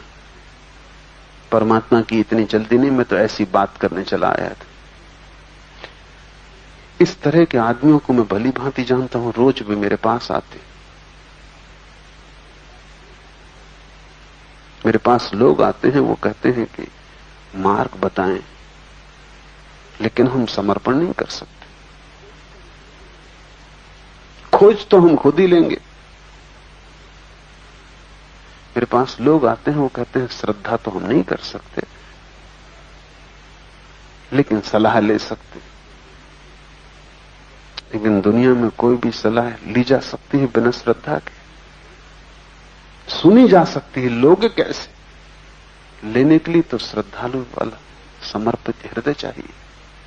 कान सुन लेंगे, हृदय कैसे सुनेगा? बुद्धि में भर जाएगी, तुम्हारी आत्मा में न उतरेगी। और वो कहते हैं कि मार्ग बताइए, वो मार्ग से उन्हें कुछ मतलब नहीं, क्योंकि मतलब होता तो वो दांव पे लगाने को तैयार हो। तो वो कहते कि समर्पण, जीवन सब लगाने को हम तैयार हैं, मार्ग चाहिए। दांव पर वो कुछ भी नहीं लगाना चाहते, बात के लिए बात कर रहे हैं, अच्छी बात का मजा ले रहे हैं। मैंने सुना है यहूदी फकीर हुआ बालसेन, बड़ा प्रसिद्ध फकीर था। एक दिन गांव के सबसे बड़े धनपति ने उससे आके कहा कि बालसेन, और सब तो ठीक है, एक बात बड़ी पीड़ा बनती, और वो ये कि तुम इतने बड़े ज्ञानी, इतने बड़े धार्मिक व्यक्ति, लेकिन तुम दिन भर काम धंधे की बातें करते रहते हो लोगों से, बाजार की, व्यवसाय की। मुझे देखो, मैं इस गांव का सबसे बड़ा धनपति, सबसे बड़ी से बड़ी मेरी दुकानें और मेरा कारोबार है, दूर दूर तक फैला हुआ मेरा व्यवसाय है। लेकिन दुकान के बाहर निकलते ही मैं सिर्फ धर्म, अध्यात्म, परमात्मा की बात करता हूं। और एक तुम कि रहते तो प्रभु के मंदिर में हो, लेकिन बातचीत तुम हमेशा काम धंधे की, दुकानदारी की करते हो, संसारिक। बालसेन ने कहा, इसका एक राज है, और ये एक खास सिद्धांत के अनुसार हो रहा है। उस धनपति ने कहा कि मैं भी सुनूं, वो सिद्धांत क्या है? तो बालसेन ने कहा, वो सिद्धांत ये है कि लोग अक्सर उसी संबंध में बात करना पसंद करते हैं जिस संबंध में उनको कुछ पता नहीं होता। मुझे कुछ पता नहीं संसार का, मैं उस संबंध में बात करता हूं। तुम्हें कुछ पता नहीं परमात्मा का, तुम उस संबंध में बात करते हो। क्योंकि लोग अक्सर उसी संबंध में बात करना पसंद करते हैं जिसका उन्हें कोई पता नहीं। ये खास सिद्धांत के अनुसार चल रहा है। और बालसेन ने ठीक कहा, लोग परमात्मा की बातें कर रहे हैं, आत्मा की, मोक्ष की।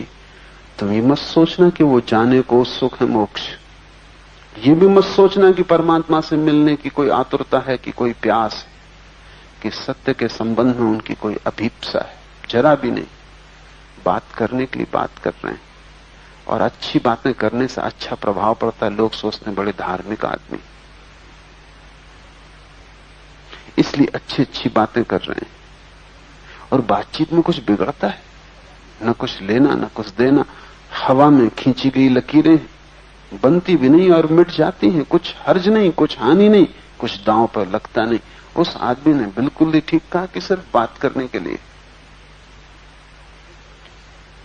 लेकिन अच्छा रहेगा, दूसरे आदमी ने कहा, किसी स्थानीय आदमी से जानकारी ले लो, क्योंकि कभी कभी बातें भी महंगी पड़ जाती। कभी कभी बात करते करते करते आदमी उलझ जाता है। सुनते सुनते परमात्मा की बात तुम खोज पे निकल जाओगे किसी दिन। कब तक सुनोगे? सुनते सुनते मन में बैठते बैठते लगेगा कि चलो खोजें, क्या है आखिर, देखें, जिसकी इतनी चर्चा चल रही। उसने कहा कि अच्छा होता कि तुम किसी स्थानीय आदमी से जानकारी ले लो। स्थानीय से मतलब है जो पहुंच गए, जिनको हम सिद्ध कहते हैं। तुम किसी दार्शनिक से खबर लेके आ गए हो, उसे भी शायद पता नहीं होगा, इसलिए कागज उसने पकड़ा दिया है। ज्ञानियों ने कागज नहीं पकड़ा है, ज्ञानियों ने तो हाथ में अंगारा रख दिया जो तुम्हें जला दे, तुम्हारी राख कर दे और तुम्हारे भीतर नए का जन्म हो जाए। तुम्हारी राख से ही परमात्मा उठेगा। तुम मिटोगे तो ही उसका जन्म होगा। लेकिन दार्शनिक किताबें पकड़ा देते, शास्त्र, सूचनाएं, और बड़ी विस्तार से नक्शे दे देते हैं कि ये रहे नक्शे, जाओ। तुमने मंदिरों में देखा होगा स्वर्ग नरक के नक्शे टंगे, कहां से कहां जाओगे, सब बनाया हुआ है। जो आदमी ये बता रहा है, मंदिर का पुजारी, उसको भी पूना का नक्शा भी बनाने को कहो तो नहीं बना पाएगा। उसके लिए भी वर्षों तक आदमी को शिल्प का, आर्किटेक्चर का अध्ययन करना पड़ता। लेकिन स्वर्ग नरक के नक्शे बनाने में क्या दिक्कत है? एक तो विवाद कोई कर ही नहीं सकता, कैसे ही तुम बना दो, जो भी तुम बना दो सही है, क्योंकि गलत सिद्ध करने का कोई उपाय नहीं कि न कोई गया है न किसी ने देखा है। तो सबके अपने अपने नक्शे, और जितने चालाक आदमी हैं उतनी चालाकी से नक्शे बना लिए और अपने हिसाब से बना लिए, क्योंकि कोई बाधा देने वाला भी नहीं। परमात्मा बीच में कभी अदालत में मुकदमा भी नहीं चलाता कि इस आदमी ने गलत नक्शा बनाया। परमात्मा को बिल्कुल प्रयोजन नहीं कि तुम कैसे नक्शे बना रहे हो। इसलिए हर धर्म के पास अपने अपने नक्शे। किसी के धर्म में एक नरक है, किसी के धर्म में 7 नरक है, किसी के धर्म में 1 स्वर्ग है, किसी के धर्म में 700 स्वर्ग। और फिर सबकी अपनी मौज है, जिसको जहां बिठाना हो। राधा स्वामी संप्रदाय का एक नक्शा मुझे देखने मिला, उसमें उनके गुरु तो आखिरी खंड तक पहुंचे, सचखंड उसका नाम, उनके गुरु। बाकी कृष्ण, बुद्ध, महावीर जैसे व्यक्ति भी नीचे के खंडों में पड़े।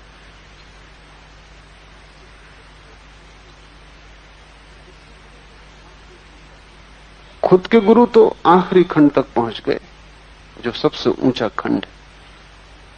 फिर कबीर नानक उसके नीचे, फिर महावीर बुद्ध उसके नीचे, फिर कृष्ण राम उसके भी नीचे। कैसे ये तय करते हैं, किस तराजू से तौलते? अहंकार का ही तराजू मालूम पड़ता है, और नक से अहंकार बना रहा है, ज्ञान नहीं। अपने गुरु को प्रथम पहुंचा के हम भी कुछ ऊंचे हो जाते। और ऐसा कोई राधा स्वामी वाले ही करते होते तो क्षम्य था, सभी यही करते। तुम जैनियों से पूछो कि राम कहां है मोक्ष में, कहेंगे वो गए ही नहीं, कहां का सवाल ही नहीं। क्योंकि जा कैसे सकते हैं, इतनी हत्या की, युद्ध में पत्नी के साथ रहे, संसार का सुख भोगा, जा कैसे सकते? तुम पूछो हिंदुओं को कि तुम्हारे वैकुंठ में महावीर के लिए भी कोई छोटा मोटा स्थान है बैठने के लिए? ऐसे नंगधड़ंग आदमी को कहां प्रवेश दोगे? और जरा अच्छा भी नहीं लगेगा, क्योंकि हिंदुओं का वैकुंठ राजशाही वाला है, वहां तो सब शाही ढंग से चल रहा है। ये आदमी नंगा घुस जाए और एक उपद्रव, बड़ा मुश्किल है। बुद्ध को कहां बिठाओगे? कोई जगह नहीं। तुम्हारे स्वर्ग इतने सकरे, कि तुम्हारे सिवाय किसी की वहां जगह नहीं। तुम्हारे स्वर्ग भी काल कोठरियों जैसे, नरकों से बदतर मालूम पड़ते। तुम्हारा स्वर्ग भी इतना विराट नहीं कि सबको संभाले। बस तुम ही और तुम्हारे गुरु पहुंच गए तो काफी। तुम कारागृह में रहने के इतने आदी हो गए हो कि तुम मोक्ष का भी नक्शा बनाते तो कारागृह की दीवालों के आधार से ही बनाते। उस आदमी ने कहा अच्छा होता कि किसी स्थानीय आदमी से जानकारी ले लो, किसी सिद्ध से जो पहुंच गया हो, नहीं तो भटकोगे तलाश में। कहीं प्रकाश दुकानों पे बिकता है, प्रकाश कहीं बिकता है, आदमी को प्रकाश बनना पड़ता है। ये दूसरा आदमी एक सूफी दरवेश, एक सूफी फकीर है, और सूफी इस तरह की भाषा में बोलते हैं। वो सीधा नहीं बोलते, क्योंकि वो कहते हैं कि सीधा तो तुम समझ ही ना पाओगे। कहानी भी समझ लो तो बहुत सत्य को समझने की तुम्हारी अभी क्षमता नहीं, लेकिन शायद कहानी से तुम्हें थोड़ी थोड़ी झलकें मिल जाएं। लेकिन वो आदमी बोला जो मुझे बताया गया है उस पर मुझे भरोसा है, पक्का भरोसा है, वही मुझे यहां तक लाया भी है। मैं किसी और आदमी या किसी और चीज का भरोसा नहीं कर सकता। यही भ्रांति। ध्यान रहे, जब तुम कहते हो कि मुझे किसी एक पर पक्का भरोसा है, तभी तुम चूक गए, क्योंकि भरोसे का एक और दो से कोई संबंध नहीं। भरोसा तो तुम्हारा आंतरिक गुण है। भरोसा करना तो एक कला है। अगर तुम कहते हो कि मेरी आंख तो सिर्फ एक चीज को ही देखती है, बाकी चीजें नहीं, तो वो तुम कल्पना कर रहे होगे, क्योंकि आंख तो जब देखती तो सभी चीजें देखती। तुम अगर कहते हो कि कान तो मेरे सिर्फ एक की ही आवाज सुनते हैं और किसी की नहीं, तो तुम बहरे हो और आवाज काल्पनिक होगी, क्योंकि जब कान सुनते हैं तो सभी की सुनते हैं, आंख जब देखती तो सभी को देखती है। और जब श्रद्धा भरपूर होती है तो तुम सभी पे श्रद्धा करते हो। ये हो ही नहीं सकता कि तुम एक पे श्रद्धा करो।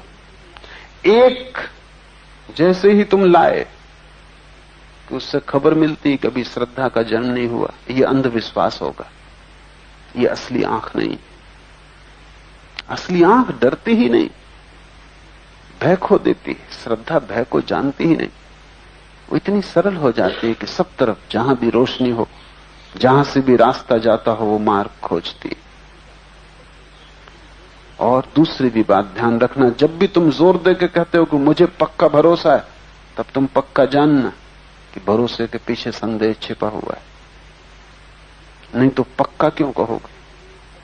जिस दुकान पे तुम लिखा देखो कि यहां असली, बिल्कुल असली घी मिलता है, वहां तो खरीद नहीं मत। घी लिखना काफी है, असली का क्या मतलब होता है? जब तुम नकली बेचते हो तब तुम असली लिखते हो। नकली को छिपाने के लिए असली की आड़ है। जब तुम्हारा भरोसा होता है तो पक्का क्या, कच्चा क्या? लोग कहते हैं मेरा बिल्कुल शुद्ध प्रेम। हद हो गई। तुम घी शुद्ध बेचते बेचते प्रेम भी शुद्ध बेचने लगे। प्रेम काफी है। शुद्ध प्रेम क्या होता है? अशुद्ध प्रेम जैसी चीज भी तुमने दुनिया में देखी। अशुद्ध प्रेम कैसे हो सकता है? और अगर प्रेम भी अशुद्ध हो सकता है तो फिर और क्या शुद्धता होगी? शुद्ध प्रेम नहीं होता ना अशुद्ध प्रेम होता है। प्रेम शुद्धता की परम स्थिति, वो शुद्धता है स्वयं में। जब यह आदमी कहने लगा मुझे पक्का भरोसा है, तभी वो आदमी कह रहा है कि मेरे भीतर संदेह का कीड़ा है, उसको दबाने के लिए पक्का भरोसा किया है। इसलिए तुम जब भी तुम जोर देते हो कि दृढ़ मेरी श्रद्धा है, तभी तुम्हारे पैर कप रहे हैं। नहीं तो क्यों दृढ़? श्रद्धा काफी नहीं, उसमें विशेषण लगाने पड़ेंगे। श्रद्धा से और बड़ी दृढ़ता क्या है? तुम इसको कैसे दृढ़ करोगे? और दृढ़ता किसके खिलाफ? भीतर संदेह, उससे लड़ने के लिए तुम दृढ़ता को जुटाते हो। जब भी कोई आदमी तुमसे बहुत ज्यादा कहे कि मैं प्रेम करता हूं, मैं प्रेम करता हूं, मैं प्रेम करता हूं, तो समझ लेना कि गड़बड़। अन्यथा कहने की जरूरत नहीं, प्रेम तो प्रकट हो जाता है। इस आदमी ने कहा कि पक्का मुझे भरोसा है, और वही मुझे यहां तक लाया है। और बड़े मजे की बात है, कहां पहुंच गए? अभी भी पूछ रहे हो कि दुकान कहां है दिए की, पहुंचे कहां हो? लेकिन तुम चलने से ही समझते हो कि काफी चल लिए तो काफी पहुंच गए। चलने से तो कोई नहीं पहुंचता। ये आदमी कहां पहुंच गया है? जिस दिन इसने यात्रा की थी उस दिन में और आज क्या फर्क है? तब भी दिए की दुकान खोज रहा था, अब भी दिए की दुकान खोज रहा है। फर्क क्या है? कोई फर्क नहीं है। शायद एक खतरा और घटित हो गया है कि पहले दिन तो ये थोड़ा सा भरोसा करने को राजी हो गया था किसी आदमी पर, उसी की किताब लेके यात्रा कर रहा है। अब यह आदमी उस भरोसे से इस तरह बंध गया है कि गांव का स्थानीय निवासी भी मिल गया है तो उससे राह समझने को तैयार नहीं। इसका भरोसा सहयोगी नहीं है, बाधक है। मेरे पास लोग आते हैं। अभी कुछ ही दिन पहले एक सज्जन आए, उन्होंने कहा 20 साल पहले एक गुरु से दीक्षा ली थी, और अगर आपसे भी दीक्षा लूं तो ऐसा गुरु के साथ गद्दारी तो ना होगी। मैंने कहा गुरु कहां है? वो तो मर चुके। गुरु से दीक्षा लेके तुम कहां पहुंचे हो? पहुंचा तो कहीं भी नहीं। तो अब वो दीक्षा मार्ग न बन के बाधा बन रही। अब तुम किसी दूसरे से दीक्षा नहीं ले सकते, पूछ नहीं सकते, क्योंकि एक से तुम पहले पूछ चुके हो और पहुंचे तुम हो नहीं। ये पूछना तो घातक हो गया, जहरीला हो गया। उस सज्जन को मैंने कहा कि तुम सोच समझ के पहले गुरु से छुटकारा लेके आओ, नहीं तो तुम्हारे मन में और बेचैनी खड़ी हो जाएगी और अशांति बढ़ेगी कि कहीं पाप तो नहीं कर लिया। तुम पहले से छुटकारा करके आ जाओ। पक्का समझ लो कि कहीं नहीं पहुंचे तो छुटकारा हो जाएगा। क्या तुमको लगता है कहीं पहुंच गए? ये आदमी बोला कि उसी पे भरोसा करके तो मैं यहां तक आ गया हूं। यहां तक यानी कहां तक पहुंचा? तो ये आदमी कहीं भी नहीं, न प्रकाश मिला है, न ज्योति जगी है। अभी भी भटक रहा है वैसे अंधेरे में, लेकिन काफी दिन से भटक रहा होगा। तो चलते चलते लोगों को लगता है कि हम पहुंच गए। करीब तो पहुंच ही गए होंगे, क्योंकि इतने दिन से चल रहे। चलने से कुछ पक्का नहीं होता। अगर विपरीत दिशा में चल रहे हो तो दूर भी निकल सकते हो। पहले दिन जहां थे वहां से भी दूर जा सकते हो। और मुझे लगता है यह आदमी पहले दिन जहां था वहां से दूर जा चुका, क्योंकि पहले दिन भरोसा कर सका, अब भरोसा नहीं कर सकता। ये यात्रा तो विपरीत हो गई। मैं किसी और आदमी या किसी चीज का भरोसा नहीं कर सकता। उसने कहा कर लिया एक दफा।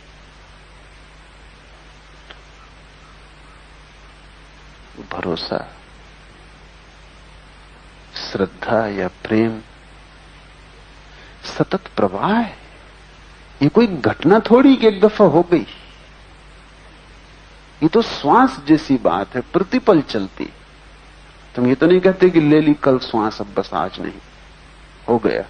ले चुके एक दफा, और जिस हवा में सांस ले ली अब दूसरी हवा में सांस न लेंगे। पी लिया एक दफा पानी, और जिस नदी का पी लिया आप दूसरी नदी का न पिएंगे।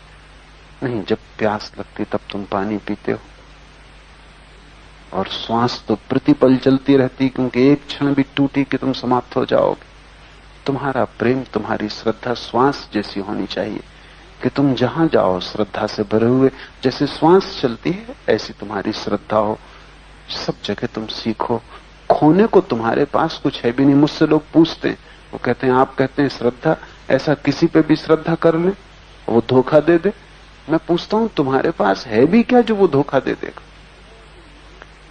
तुम उस नंगे आदमी की तरह हो जो नहाने से डरता है कि नहा लिया तो कपड़े कहां सुखाएंगे। लेकिन कभी सोचो कि कपड़े तुम्हारे पास हैं, धोखा भी तुम्हें कोई देगा तो निकाल क्या लेगा, तुम्हारे पास है क्या? अगर तुम्हारे पास कुछ होता तब तो किसी पे श्रद्धा करने की जरूरत ही न थी। तुम्हारे पास कुछ नहीं है इसलिए तो दूसरे से पूछना है। लेकिन तुम्हें लगता है कि कोई धोखा ना दे दे, कोई भटका ना दे। जितने तुम भटके हो इससे ज्यादा और भटकन क्या होगी? भटक के अब और कहां जाओगे?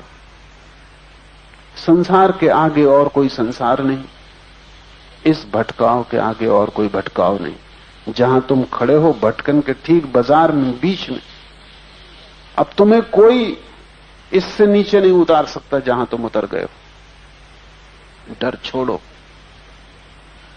और श्रद्धा का मतलब अंधापन नहीं होता। श्रद्धा एक सजगता है। जब तुम खुले मन से श्रद्धा से भरे होते हो तब तुम्हें कोई भी धोखा नहीं दे सकता। तब तुम्हारी श्रद्धा हो सकती उस दूसरे आदमी को भी बदल दे जिस पर तुमने श्रद्धा की, लेकिन तुम्हें कोई धोखा नहीं दे सकता। श्रद्धा इतना बड़ा, इतनी बड़ी शक्ति है, इतनी बड़ी ऊर्जा है। तुमने कभी देखा कि छोटे बच्चों को लोग धोखा नहीं देते? एक छोटे बच्चे को 1 रुपया हाथ में दे दो, वो पूरे बाजार में घूम के आ जाता है, उसे कोई धोखा नहीं देता, कोई उससे छीन के नहीं ले जाता। तुम लेके जाओ तो कोई छीन के ले जाता। छोटे बच्चे के प्रति ऐसा सद्भाव क्या है? एक अंधा आदमी मुझसे मिलने आया। एक सज्जन बैठे थे जब वो अंधा आदमी मिलने आया, दूर कश्मीर से आया, इतनी यात्रा करके। तो सज्जन बैठे थे, उन्होंने कहा कि कैसी दुख की बात है कि आप अंधे हैं और कश्मीर से यहां तक आना, कितना कष्ट न हुआ होगा। उस अंधे आदमी ने कहा कि आप गलती में। मैं तो परमात्मा को सदा धन्यवाद देता हूं, क्योंकि आंख वालों को जो सुविधा नहीं मिलती वो मुझे मिलती। जिस डब्बे में जाता हूं लोग जगह बना देते, जिस स्टेशन पर खड़ा हो जाता हूं लोग ट्रेन में चढ़ा देते, यहां तक कि लोग टिकट ला के दे देते। रिक्शे वाले पे जिसमें मैं बैठ के आया हूं उसने मुझसे पैसे नहीं लिए और मुझे यहां तक पहुंचा गया। परमात्मा की बड़ी कृपा है। मगर अंधे आदमी में ऐसा क्या गुण है? क्यों तुम उसे धोखा नहीं दे पाते? क्यों उसकी जेब नहीं काट लेते? एक ऊर्जा है, भोलेपन की, सरलता की। तुम उसी आदमी को धोखा देना चाहते हो जो धोखेबाज है, क्योंकि वहां अहंकार को चुनौती मिलती है। एक बच्चे को, एक अंधे आदमी को क्या धोखा देना? उसको धोखा देकर तुम्हें खुद ही गिलानी होगी। मैं तुमसे कहता हूं, अगर तुम्हारी श्रद्धा सच्ची है तुम्हें इस जगत में कोई धोखा ना दे सकेगा। लेकिन अगर तुम चालाक हो तो तुम्हें हर जगह धोखा मिलेगा। तुम्हारी चालाकी दूसरे को चालाक बनाती, तुम्हारी श्रद्धा दूसरे में भी श्रद्धा को स्पंदित करती। तुम जो हो दूसरे में उसकी प्रतिध्वनि होती। उस आदमी ने कहा, स्थानीय आदमी ने कहा, यद्यपि तुमने पहले मार्गदर्शक का भरोसा किया तो भी ये नहीं सीखा कि कैसे और किस पे भरोसा किया जाए। और यही सीखने की बात है। श्रद्धा करने का अर्थ है श्रद्धा करने की कला सीखना। श्रद्धा कोई ठहरी हुई घटना नहीं, एक सतत भाव है। श्रद्धा एक कला है, निर्णय नहीं। श्रद्धा कोई संकल्प नहीं है, श्रद्धा एक सतत बुद्धिमत्ता है। तो उस आदमी ने कहा कि तुमने श्रद्धा तो की लेकिन ये नहीं सीखा कि किस पर और कैसे भरोसा किया जाए। ऐसा ही है, वह आदमी बोला। पूछा दूसरे ने, दिए की दुकान किस लिए ढूंढते हो? बड़े सूत्र से मुझे बताया गया है कि वहां वे उपाय बताते हैं जिससे कोई अंधेरे में भी पढ़ सके। ठीक है, लेकिन उसकी एक पहली शर्त है, पूर्व शर्त है, और वो ये कि दिए से पढ़ने की पूर्व शर्त है कि तुम्हें पहले से पढ़ना आता हो। नहीं तुम दिया भी खोज लोगे, तुम ये मत सोचना कि तुम्हें पढ़ना आ जाएगा। ये जरा सूक्ष्म बात है, बड़ी बारीक। अगर तुम्हें परमात्मा भी मिल जाए अभी जैसे तुम हो, तुम उसे पहचान न पाओगे। और सच तो यह है कि रोज तुम्हें वो मिलता है। बिल्कुल असंभव है उससे बिना मिले बच के चलना, क्योंकि सब जगह वही है, जहां देखो वो है। जीसस ने कहा, उठाओ पत्थर को और मैं वहां छिपा हूं, तोड़ो लकड़ी को और तुम मुझे पाओगे। तुम जहां भी देखोगे उसे ही पाओगे, वो है सब जगह। तुमने भी सुना है, तुम भी कहते हो कण कण में छिपा है, लेकिन तुम्हें दिखाई नहीं पड़ता। प्रकाश काफी नहीं है। शास्त्र सामने भी रखा हो, दिया भी जल रहा हो, लेकिन पढ़ना भी आना चाहिए। परमात्मा सामने हो, रोशनी भी हो, लेकिन उसे पढ़ना भी आना चाहिए। ध्यान उसके पढ़ने की कला है। जब तक तुम ध्यान में गहरे न उतरोगे, परमात्मा मिल भी जाए तो तुम चूक जाओगे। वो किताब सदा से खुली, लेकिन पढ़ना तो आना चाहिए। इस आदमी ने कहा कि उसकी एक पूर्व शर्त है, दिया भी मिल जाए तो कुछ न होगा। तुम्हें पढ़ना भी आता है या नहीं? पहले पढ़ना सीखो, फिर दिए की तलाश करो। और एक सूचना भी है, और सूचना यह है कि दिए की दुकान तो वही है, लेकिन दिए वहां से अन्यत्र हटा दिए गए। ऐसा सदा होता है। कभी महावीर के आसपास लोगों को प्रकाश मिला है, कभी वो दुकान दिए की थी, लेकिन महावीर के मरते ही वो दिए वहां से हटा दिए जाते। दुकान अब भी वही है, तख्ती भी वहीं लगी है, पुरानी साख भी है, चीजें बिकती भी हैं दिए के नाम से, पर दिया वहां नहीं। या सिर्फ मिट्टी के दिए बिकते होंगे, ज्योति उनमें नहीं जलती। इसलिए तो मंदिर है, मस्जिद है, गुरुद्वारे, ये दुकानें हैं दिए की, जहां कभी दिए बिके, अब नहीं बिकते। क्योंकि दिए दुकानों से नहीं बिकते, जलती हुई ज्योति चाहिए जो तुम्हारी ज्योति को जला दे। वो खो गई। दुकानें बनी रहती, और जितनी प्राचीन हो जाती उतनी उनकी प्रतिष्ठा हो जाती, और जितनी प्राचीन उतनी मरी हुई हो जाती।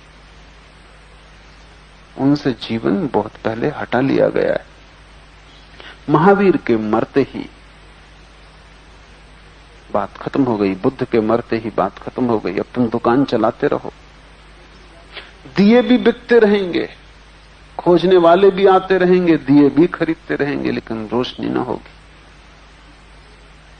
इस आदमी ने बड़ी कीमती बात कही कि एक सूचना भी समझ लो कि दुकान तो वही है, लेकिन दिए वहां से अन्यत्र हटा दिए गए। और बड़ी कठिनाई है, तुम हमेशा पुरानी दुकान पे पहुंचते हो क्योंकि उसकी प्रतिष्ठा है, और दिए हमेशा नई दुकान पे चले जाते, क्योंकि नए में जीवन है, पुराने में मृत्यु है। तुम जब तक दुकान प्रतिष्ठित हो पाती, जब तक तुम्हें खबर मिलती, तब तक दिए की दुकान वहां से फिर हट जाती। तुम हमेशा थोड़ी देर करके पहुंचते हो।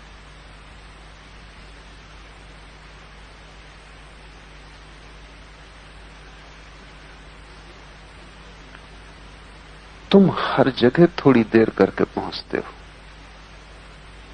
क्योंकि तुम निर्भर करते हो ऐसी बातों पर कि जिनमें समय लगता है।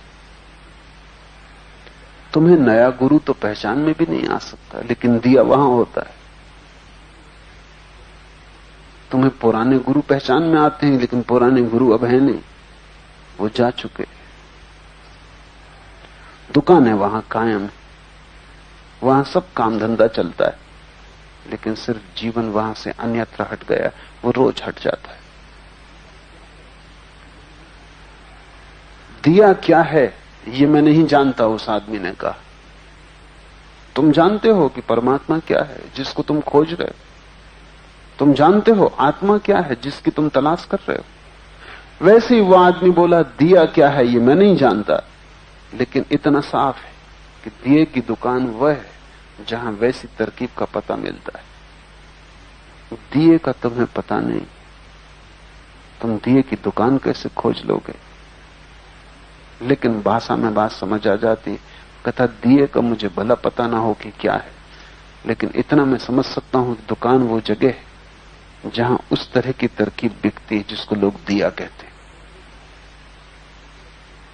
दुकान पहले खोज लूं, फिर दिया खरीदने में क्या देर। बात बिल्कुल उल्टी। दिया पहले चाहिए, तब तुम दुकान पर पहुंच पाओगे।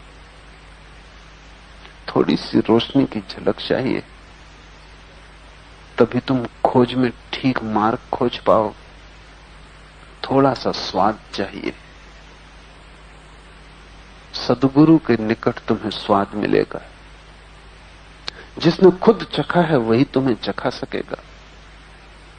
जिसने खुद जाना है वही तुम्हें थोड़ी सी झलक दे सकेगा।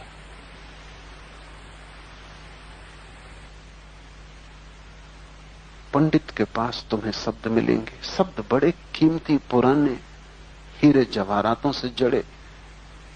लेकिन एक बुनियादी भूल हो जाती। मैंने एक मजाक सुना, सच झूठ मुझे पता नहीं। मैंने सुना है कि पंडित जवाहरलाल नेहरू ने एक दफा दिल्ली में व्याख्यान दिया और लोगों को बड़े सख्ते में डाल दिया। एक ऐसी बात कह दी, कहा कि मेरे जीवन के श्रेष्ठतम क्षण एक दूसरे आदमी की पत्नी की बाहों में गुजरे। लोग सख्ते में आ गए। जो सोए थे उनकी भी नींद खुल गई। उन्होंने भी चौंक के भरोसा न किया कि कुछ भूल हो गई या क्या कह गए या क्या कह रहे हैं। थोड़ी देर रुक के, थोड़ा समय दे के लोगों को पंडित नेहरू ने पुनः कहा, मेरी मां की बाहों में पंडित मोतीलाल नेहरू की पत्नी। लोग प्रसन्न हुए, तालियां बजाई। श्री मोरारजी देसाई ने भी सुन लिया, वो भी वहां मौजूद थे। फिर उन्हें जल्दी पड़ी अहमदाबाद जाने की। जाके उन्होंने गुजरात विद्यापीठ की सभा बुलाई। सब बड़े लोग अहमदाबाद के निमंत्रित किए। करना था वही मजाक उनको भी, क्योंकि उसका प्रभाव देख कर आए थे कि लोग चकित हो गए और लोगों पर ऐसा सख्ता छा गया। कुछ बोल के उन्होंने वही बात कही कि मेरे जीवन के श्रेष्ठतम क्षण एक दूसरे व्यक्ति की पत्नी की बाहों में गुजरे। फिर थोड़ी देर रुक के देखा और फिर कहा, पंडित जवाहरलाल नेहरू की मां पंडित मोतीलाल नेहरू की पत्नी। बात वही है। आदमी बदल गया।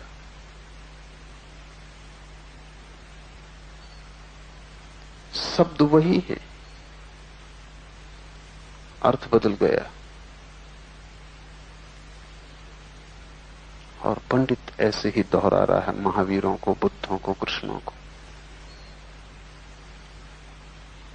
उधार है और मूल खो जाता है, सार खो जाता है। दुकानें वही हैं, दिए अन्यत्र हटा दिए गए हैं, रोज हटाए जा रहे हैं। सदगुरु तुम्हें दुकान का पता नहीं देता, दिए की झलक देता है। अगर दुकान का पता दिया तो पुरानी दुकान पे तुम पहुंचोगे। अगर दिए की झलक दी तो तुम वहां खोज सकोगे जहां अभी दिया जल रहा होगा।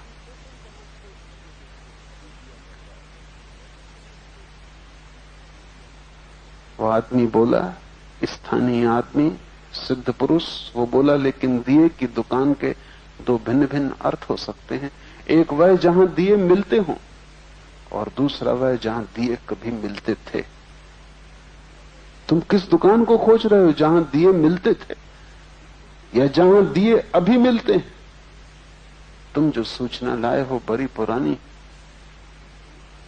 बड़े विश्वस्त सूत्र से तुम्हें मिली है, लेकिन खबर इतनी पुरानी हो गई कि वो दुकान अब उजाड़ है।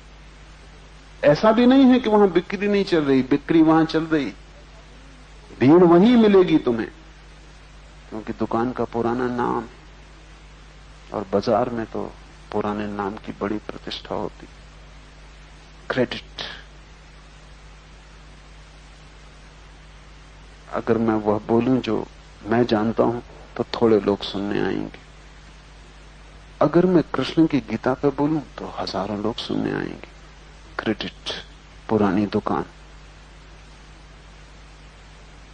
मुसलमान मुझसे आके कहते हैं आप कुरान पे बोलिए कभी, तब हम सुनने आएंगे।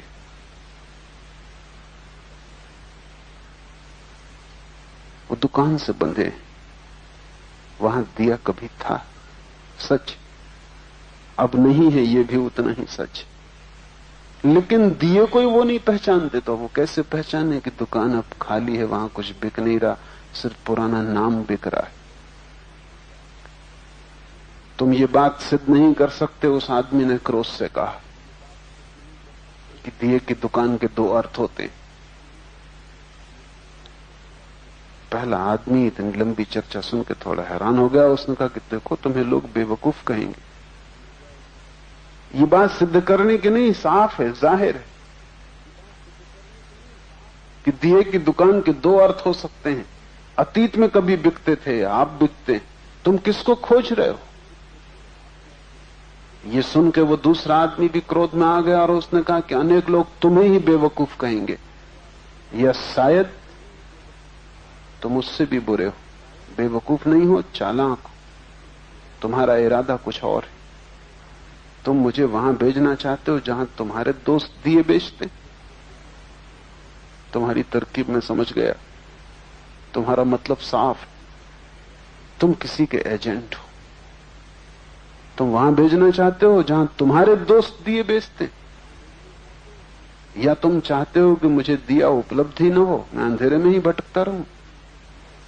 अंधेरे में तुम्हारा कोई न्यस्त स्वार्थ होगा, अन्यथा तुम इतनी बातचीत क्यों कर रहे हो? और जब मैं पूछना भी नहीं चाहता तब तुम क्यों बता रहे हो? जब मैं तुम्हारी सलाह भी लेने को तैयार नहीं, तब तुम क्यों सलाह दिए जा रहे हो? मेरे पास सूत्र है, लिखी हुई किताब है, मैं खोज लूंगा। यही हो रहा है। अगर तुम किसी को कहोगे कि वहां दिया मिलता है, तो वो सोचेगा कि जरूर इस आदमी का कोई मतलब है। यह आदमी कहीं भेजना चाहता है जहां इसके ही मित्र दुकान चलाते होंगे। तुम स्वार्थ के सिवाय कुछ और सोच ही नहीं सकते, और इसलिए सिद्ध पुरुष तुम्हें मिल भी जाए तो तुम उसका उपयोग न कर सकोगे। और सिद्ध पुरुष अगर तुमसे कहे कि तुम मूढ़ हो, तो तुम नाराज होकर उसको ही मूढ़ कहोगे।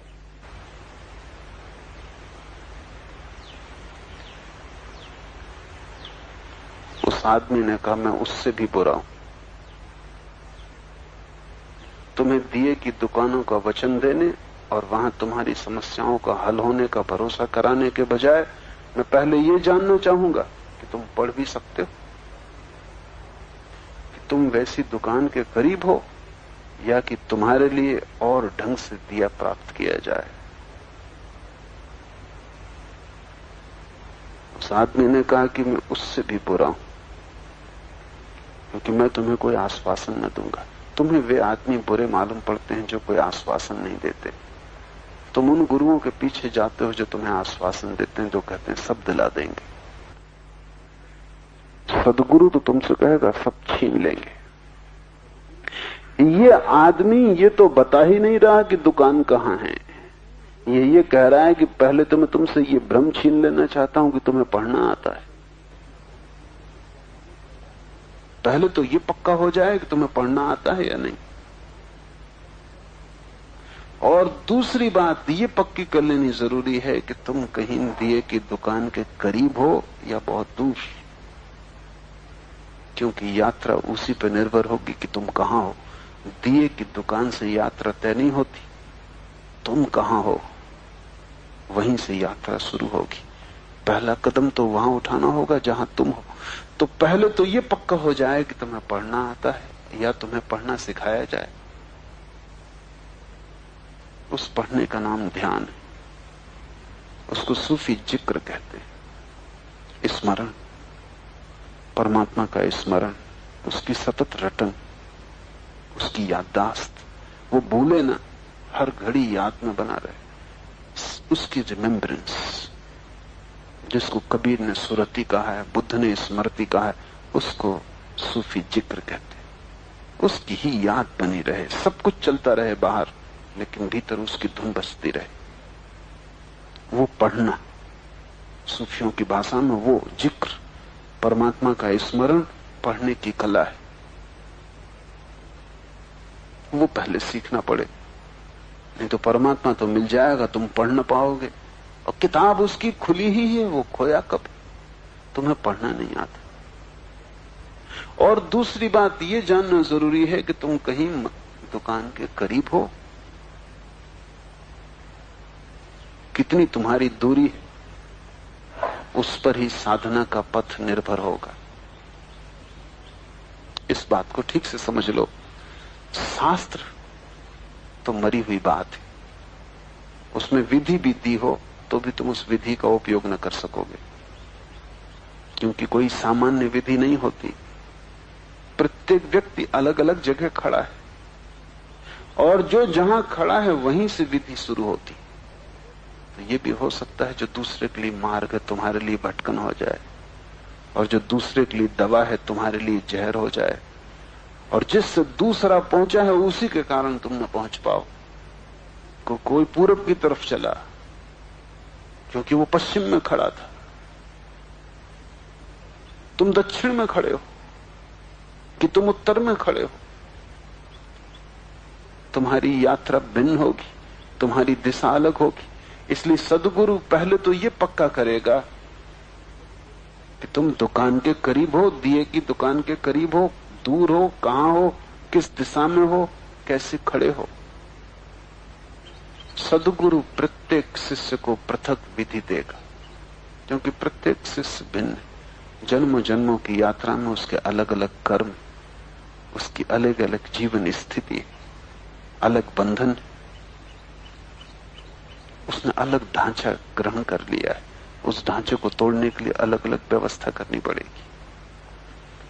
इसलिए शास्त्र कुछ भी नहीं सहायता कर सकता। शास्त्र तो औसत है। ऐसा समझो कि पूना में कोई आदमी औसत लंबाई कितनी है पूना के लोगों की, उसकी नाप जोख करे, तो क्या तरकीब है? तरकीब यह है कि सब लोगों की लंबाई नापी जाए। कोई 6 फीट का है, कोई 7 फीट का है, कोई 5.5 फीट का है, कोई 5 फीट का है। छोटे बच्चे 2 फीट, 1 फीट, 3 फीट के हैं। सबकी, कोई 10-15 लाख लोग हैं, तो उन सबकी लंबाई नाप ली जाए, सबकी लंबाई जोड़ी जाए। फिर उसमें 10 लाख या 15 लाख लोग हैं तो उनका भाग दिया जाए। फिर जो लंबाई आएगी वो एवरेज लंबाई होगी, वो औसत लंबाई होगी। समझ लो कि 4 फीट 3.5 इंच। अब अगर तुम खोजने जाओगे पुणे में, तुम एक भी आदमी ना पाओगे जो 4 फीट 3.5 इंच का हो। वो औसत है, औसत कहीं होता नहीं। औसत का कोई जीवन से संबंध नहीं, वो गणित का हिसाब है। तुम ये आदमी कहीं भी ना पाओगे। तुमने अगर इस आदमी की खोज में निकले तुम बड़ी मुश्किल में पड़ जाओगे। ये कहीं भी नहीं है, ये तो 10 लाख लोगों की ऊंचाई में दिया गया भाग है, और ये औसत आदमी है जो कहीं भी नहीं। शास्त्र में औसत सत्य है। एक गुरु सभी हजारों शिष्यों को हजारों विधियां दिया है, फिर उन हजारों विधियों का जोड़ और हजारों शिष्यों का भाग, फिर उसमें से जो औसत विधि निकली वो शास्त्र में दी हुई। वो विधि किसी के भी काम नहीं पड़ेगी। इसलिए हिंदू बहुत कुशल है, वो कहते हैं गुरु के बिना ज्ञान न होगा, क्योंकि गुरु तुम्हारी ऊंचाई नाप जोक के तुम्हारे हिसाब से कपड़े बनाएगा। तुम समझ लो कि कोई टेलर या कोई कपड़े का दुकानदार, रेडीमेड कपड़े बनाने वाला, कोई सैमसंग कंपनी 4 फीट 3.5 इंच की ड्रेसें बना दे 10 लाख, क्योंकि ये औसत ऊंचाई है। मुश्किल में पड़ जाएगी, एक भी ड्रेस ना बिकेगी, क्योंकि वो किसी के काम की नहीं। शास्त्र औसत है, गुरु व्यक्ति को देखता है, शास्त्र औसत का हिसाब है।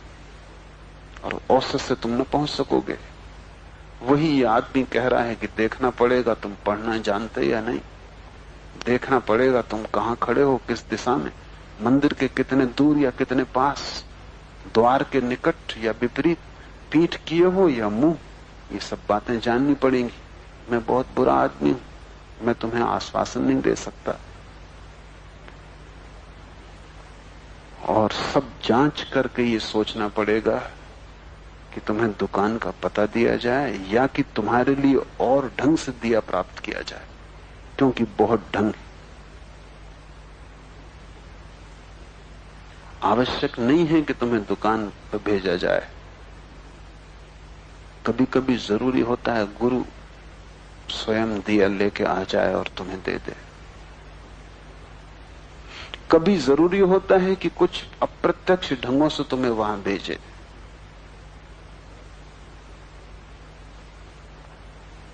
एक सूफी फकीर कारागृह में डाल दिया गया।